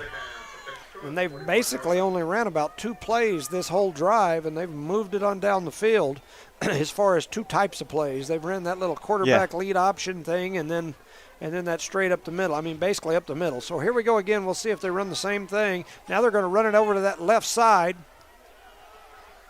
And so he's going to pick up about 5. He's going to be short of the first down, but it ain't much short. I mean, it's a half yard, maybe a yard. 2 yards. When he spins like that, why don't the guys try to punch the ball out, try to strip him? Some Urlacher out there, try to just punch it out of there. Yeah, I don't know. You may have to ask them. We may have to have practice tomorrow and go over that, me and you with them. We show up for film tomorrow. Coach, you be like, what are y'all doing here? So 3rd and 1. This is a big 3rd down. I look for them to run something up the middle, but who knows? They might try some trickery. 5:30 and ticking left in the game. Here goes the snap. They fake it, and they're going to try to throw it down the field. They throw it. Oh, no flag. Good defense, number 8. That was very touchy there. Yeah, it was a close one. I'm glad he let him play. He let him play. He couldn't find his flag, one or the other. Yeah, so that's a big play for the Cardinals. So the ball falls to the turf. On a 3rd and 1, they try to trick us by running the little fake play up the middle and then throw it long, and the ball falls to the turf. So it's going to be 4th down and 1, and you can bet Texico's going for it. Center, yes. They've got the beef in there. They're in the Santa Rosa style offense. Here comes the snap. They're coming right up the middle. We hit him. First down. Man, Brady Colburn hit him 2 yards in the backfield. He did a little spin move and then fell for another 3 or 4 for the first. Are we not wrapping up, Coach? Because I can't tell from here. Are we not wrapping up, or are they just spinning too fast? I think we're not wrapping up and hanging on. 5:10 and ticking, 35-27. Eunice is in the lead, but if Texico was able to finish here, a 2-point conversion would tie this ball game up. Texico with receivers wide to the left and right. Here goes the snap. They hand it off straight up the middle. Ovion Taveros wraps him up along with Granados, and they throw him to the ground. That was a good stop by them. He picks up about, I'm going to say, 6 inches. So I thought that they were going to mark him about a yard farther, and then they didn't mark him any, so I had to say 6 inches. I mean, how can you see that? Sometimes you can't even call numbers. You said 6 inches. I'm familiar with 6 inches, so 4:29 remaining. Here goes the snap. They throw it over to the left side. Oh, wrap him up, boys. Another one of those missed tackles out there. Brady Colburn had him, and he did the little spin again. Yeah. Colburn with a great defensive play, and that held him up until Jonathan could get in there and finish him off. So once again, we're 3rd, and we'll call it 6. I can live with that. Ball spotted about the 29-yard line, 3rd down and 6. Under 4 minutes and ticking here. Huge play again for the Cardinals. All of these are huge plays. 2 receivers to the right, 1 out left. They send somebody in motion. I'm guessing they're going to throw it out here to them. That's a lateral. Get on the ball. We pick it up. That should be a fumble. They're not. That ball was thrown backwards. They're going to blow it dead, but that was a lateral. He threw that ball backwards, and that should have been a fumble recovered by the Cardinals. The coaching staff's arguing with them, but it ain't going to do any good. They're spotting it. It's now going to be 4th down and a long 6. Ball spotted at the 29-yard line. Texico is going to take a timeout. This is a huge 4th down. This is a game breaker for them. While we've got a minute, back to my sponsors, Devon Energy. I've mentioned them over and over and over, but we appreciate you guys and all the work that you do, and you're sponsoring us here. Eunice Pump and Supply, Becky Nogelmeyer, Brandon Matthews and crew. Eunice Health Clinic, Leanne Reeves, Brian, Nikki, Elma, Aaron, Yadi, all of that group down there. Thank you guys. Eunice Public Schools, Dwayne Haynes, Cynthia Sims and crew. Cardinal Hardware, Ashley Davis, Chip Myers, and all the folks down there, especially Miss Ortega, the city of Eunice, the mayor, the city council, all those folks down there. We appreciate you guys. Zia Auto Shop, the Whitmire family, Red Bird Gas, Bart Parker, a former state champion here in Eunice in his own right. Thank you guys for making this possible and allowing us to broadcast where so many of these folks that live and work around here work out in the oil field and may be out doing their thing in the field, and so it's nice to be able to broadcast where they can hear what's happening and maybe hear the excitement from a couple of crazies like you and I. They can hear our voices screaming, calling the wrong plays. Got Charlie on the camera today. We appreciate him over there doing work. 3:45 remaining in the game. Eunice is up 8. Texico driving deep. It is a huge 4th down here. 1 receiver right, 1 to the left. Here they go with that play. No, they fake it and they throw it deep. And they've got a man open, and he is off to the races for a touchdown, Texico. They ran that little fake thing, that play that they've ran the whole game where they shift over and do the direct snap, and then they chunked it deep. And so Eunice. Our strong safety came in and jumped instead of. Yeah, so Texico I'm speechless. scores. Eunice now leads by 2. You can bet Texaco's about to go for 2 here. 35-33, 3:38 remaining in the game. Come on, defense. Texico's going for 2. This may be the biggest play of the Cardinals season up to this point. Eunice lined up. Here comes the snap. They're rolling to the right. They've got a seam, and the Cardinals stop them. And Eunice keeps the lead here with 3:38 remaining in the game. The Cardinals stuff them. That was a good stop by 58, 23, and 24. Man, a great job there by Ovi. Julius Woods. 24 is Jonathan Caballero. And so, man, a huge play for the Cardinals. So Eunice maintains the lead here. They flocked over there and made that tackle. With 3, yes, they did. The Cards flocked to the ball. 3:38 remaining here in the game. Eunice, you can bet Texico is going to come out with one of those trickery kicks right here. So you put your hands team out there, right? If you have one. Yeah, if you got one, you do, and I'm sure we do. But, you know, they've already kicked one onside kick today, and then they've kicked that pooch kick a couple of times, so you can bet it's coming. Yeah, you got the quarterback up there in the very front. So you tell your players on the field, catch it, like in your front, catch it and fall, correct? In the back, catch it and run?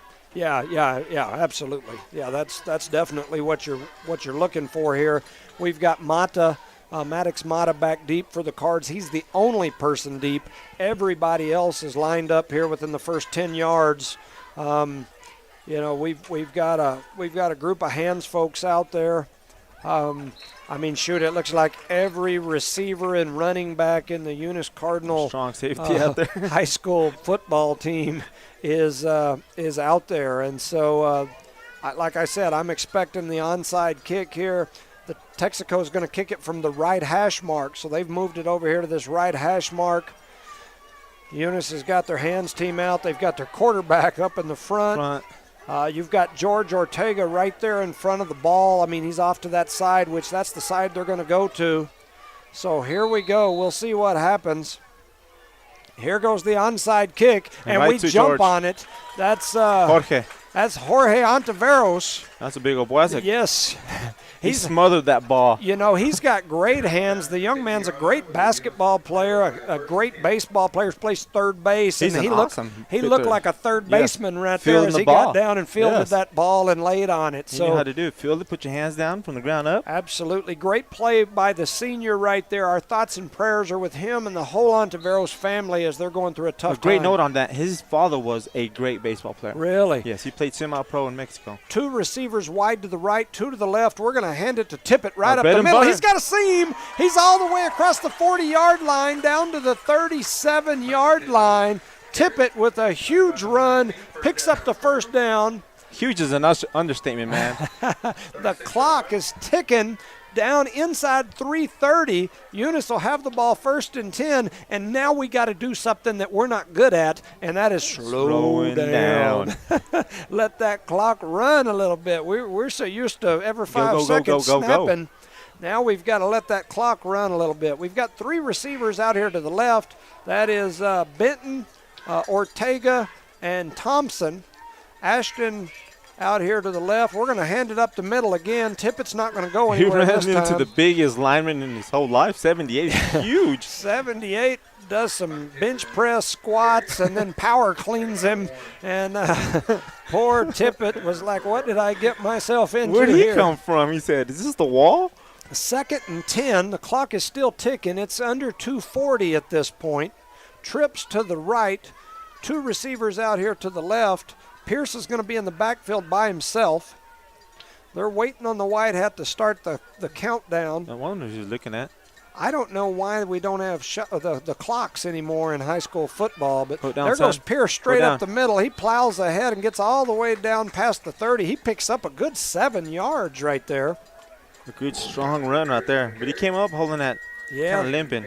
He's still having troubles with that leg. I hope that doesn't haunt him long term, because that side hit on the leg can hurt those ligaments in the side, the MCL and some of that meniscus. Under 2 minutes to go. Eunice up 2. We're driving. 2 receivers to the right, 2 to the left. Pierce and Tippett in the backfield. They're waiting on the white hat to start the hand count. There goes the hand count, so we're going to snap it. We're going to hand it to Tippett. He's headed straight up the middle, and he gets to the second biggest guy on the field, number Man. 58. He gets pancaked by two of the largest individuals in Eunice tonight. That's a tough call here, Coach. 4th down. 4th down, and then we're going to have it about 4th and 4. We needed to convert that 3rd down. 134 and ticking. Texico is going to have a chance here to stop Eunice and get this ball back with under a minute and a half to go in this game. So Eunice has got a big 4th down. How many of these have we seen today? All night, I believe. Unfortunately for the Cards, I don't think we've capitalized on too many of these fourths. We have not capitalized all night, Coach. You know, as bad as I hate to say it, and I don't want to see him get hurt, and I know it's probably really predictable, I'd spread everybody out and snap it to Pierce and just let him bull his way right up the middle. It's a long 4 yards he's got to get, but that's probably been the most consistent 4 that we've gained all night.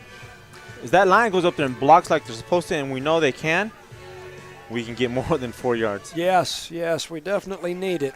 So 1:34 remains here in the game. Eunice has the ball up by 2. 4th down and a long 4. 4 receivers to the right, 1 out here to the left. I'm looking for Pierce to take off right here. He's going to. He's going to duck and run. He had a seam, and they grabbed him and held him up short. He's going to be he tried to pop it out here to this left side, and anytime we've got moving sideways, we just hadn't been able to get our full head of steam. And Coach Flynn would always say, run the ball north and south, son. Yes. That's all you needed to hear. He knew what he meant, and he said it with a purpose. Yeah, once they made that first contact, kind of pushed him out to the left. But here we go. The ball is going to be in the hands of Texico. Under 1:30 to go, 1:27 to be exact. Eunice leads by 2 points. If they stop them, they win the football game. Any score, they lose this football game. And so that's how it works, Coach. Man, it is going to get interesting here. And missing our starting senior linebacker. Yes. So here goes the snap. They're rolling left. They're looking pass all the way. There's a hold. That guy's holding. That's got to be a hold, and there's no call. Nothing. Was that a catch or a complete pass? That's an incomplete pass. There was a hold over there. All the way. And who really hold on Obi? No, I think it was Antonio, wasn't it? It may have been Ovi out there on the left side. When he rolled out that way. Yeah, so that's Ovi. They've got him wrapped up, basically chasing him down the field, trying to tackle him. So it's an incomplete pass, 2nd and 10. Ball spotted at the 28-yard line. They got me standing up in here. I'm going to sit back down. 1:12 remaining. 1:12 where the players dwell, and who's running the clock, Billy? Man, I think the incomplete pass stops it. Yes, so, I know, but I'd like to see him running a little more. 35-33. The crowd gets up screaming defense. Trips left, 1 out here to the right. They're looking pass all the way. They've got an open receiver. They've been picked off.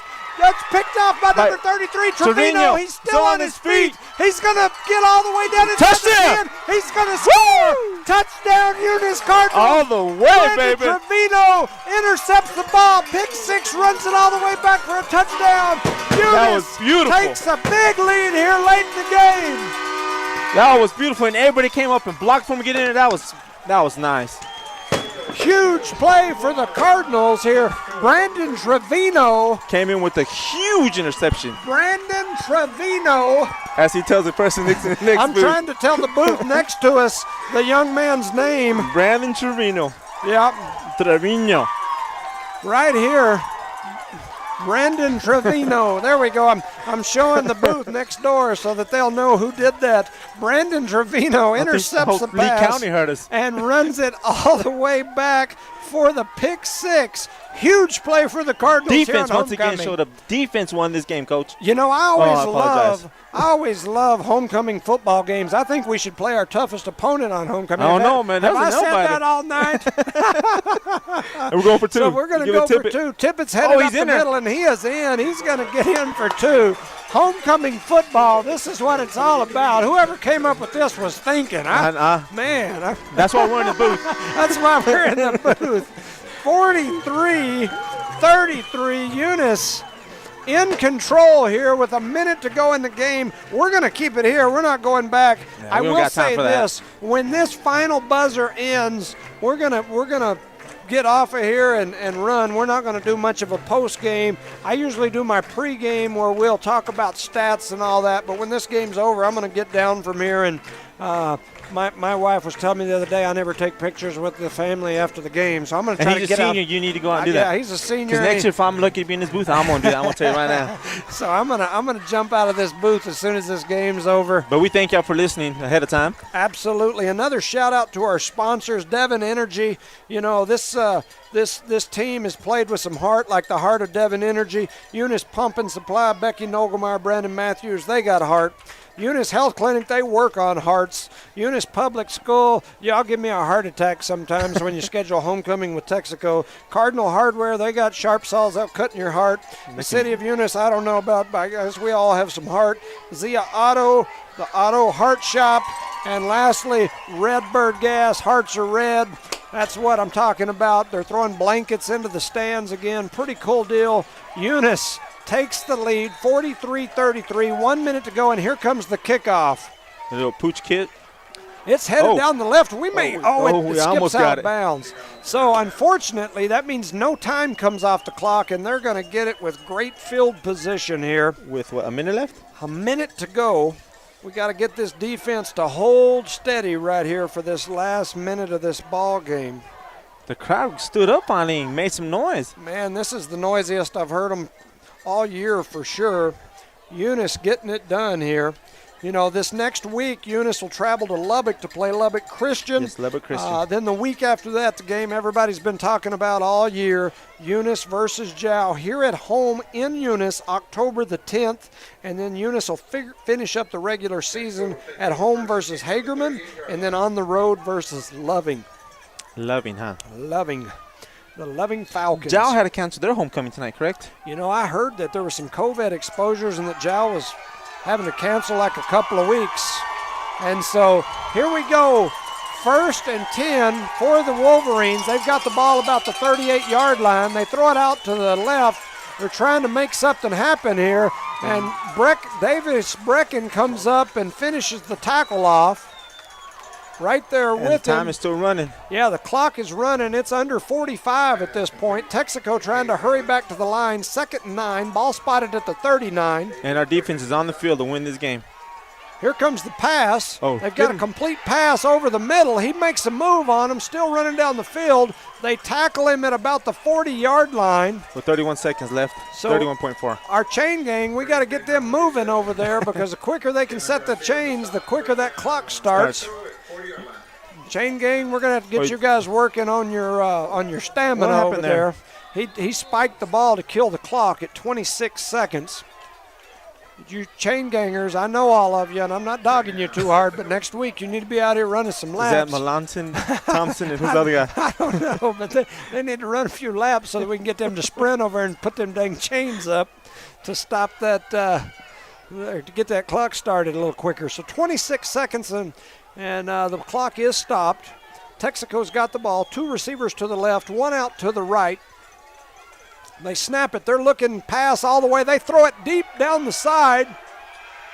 And that is it is incomplete. That is Giovanni Chacon. Chacon. Chacon with a heck of a defensive play there. Had a little help. I couldn't tell who the helper was. I did not look up. Oh, it's Tippett. Is it Tippett? Yes, sir. Okay. So Tippett and Chacon, I think, get in there and knock that ball away. It's number 1 is the one I'm thinking of, Kevin Garcia. So Eunice is back on the prevent defense, 3rd and 10, ball spotted at the 40, 20 seconds to go. Trips right, 1 to the left. He drops back. He's looking deep the whole way. Get him. He's got some holding on pressure Ovi. coming from Ovi. They were holding him, and they didn't call it. Ovi's running back to the official saying, hey, give me a call I here. know. He's wrapping him up and tackling him the whole way. Ovi's going to let the ref hear about it. Yes. And Ovi don't usually say much to anybody, much He has less an the attitude ref. tonight. But yeah, he's got attitude. He's like, man, they're holding me, or I would have had that guy in the backfield. 14 seconds to go in the game. Eunice up by 10. The Texico sideline is silent. They look like the Mean Green Machine has got on them over there. While the crowd scream starts the bus, huh? 3 receivers to the right, 1 out to the left. Looking pass all the way. Here comes Ovi around the corner, and he knocks the ball out of his hands from the back, and it is an incomplete pass. So Ovi Ontiveros knocks the ball out of his hands. So we got 10 seconds. Oh, it's 4th down? Yeah. And that was 4th down. The ball's going to go over to Eunice on a huge play again there from Ontiveros. Hope we don't get a flag where everybody on the field is celebrating like that. Yeah. If they do, I scoot them back 15. It'll be 1st and 25. That'll be karma. So 10 seconds to go here in the game. We want to thank the sponsors, Devon Energy, Eunice Pump and Supply, Eunice Health Clinic, Eunice Public Schools, Cardinal Hardware, City of Eunice, Zia Auto Shop, Redbird Gas. Don't forget, next week we'll be bringing you the game from Lubbock, Texas. The clock is going to tick as Pierce kneels down on the ball. We want to thank you all for listening thank y'all. to the game. 6 seconds, 4, 3, 2, 1. Game. Thank you, everyone at home, for listening. Thank you to our sponsors. The Eunice Cardinals have won this homecoming game in an exciting fashion, 43-33. The Cardinals are victorious. Number 1 Eunice defeats number 4 Texico, setting up a great finish to the season here. The Nolemark Broadcast Network, thank you for bringing all these games to the Cardinal faithful.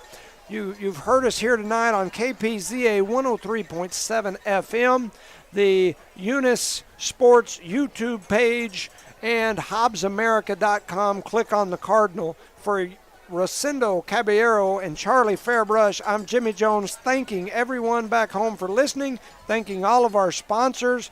Rosendo, anything in closing? Keep in mind, next week we'll start, when we go to Lubbock Christian, we go start a little bit earlier next week. Well, we appreciate everyone out there listening. Thank you once again.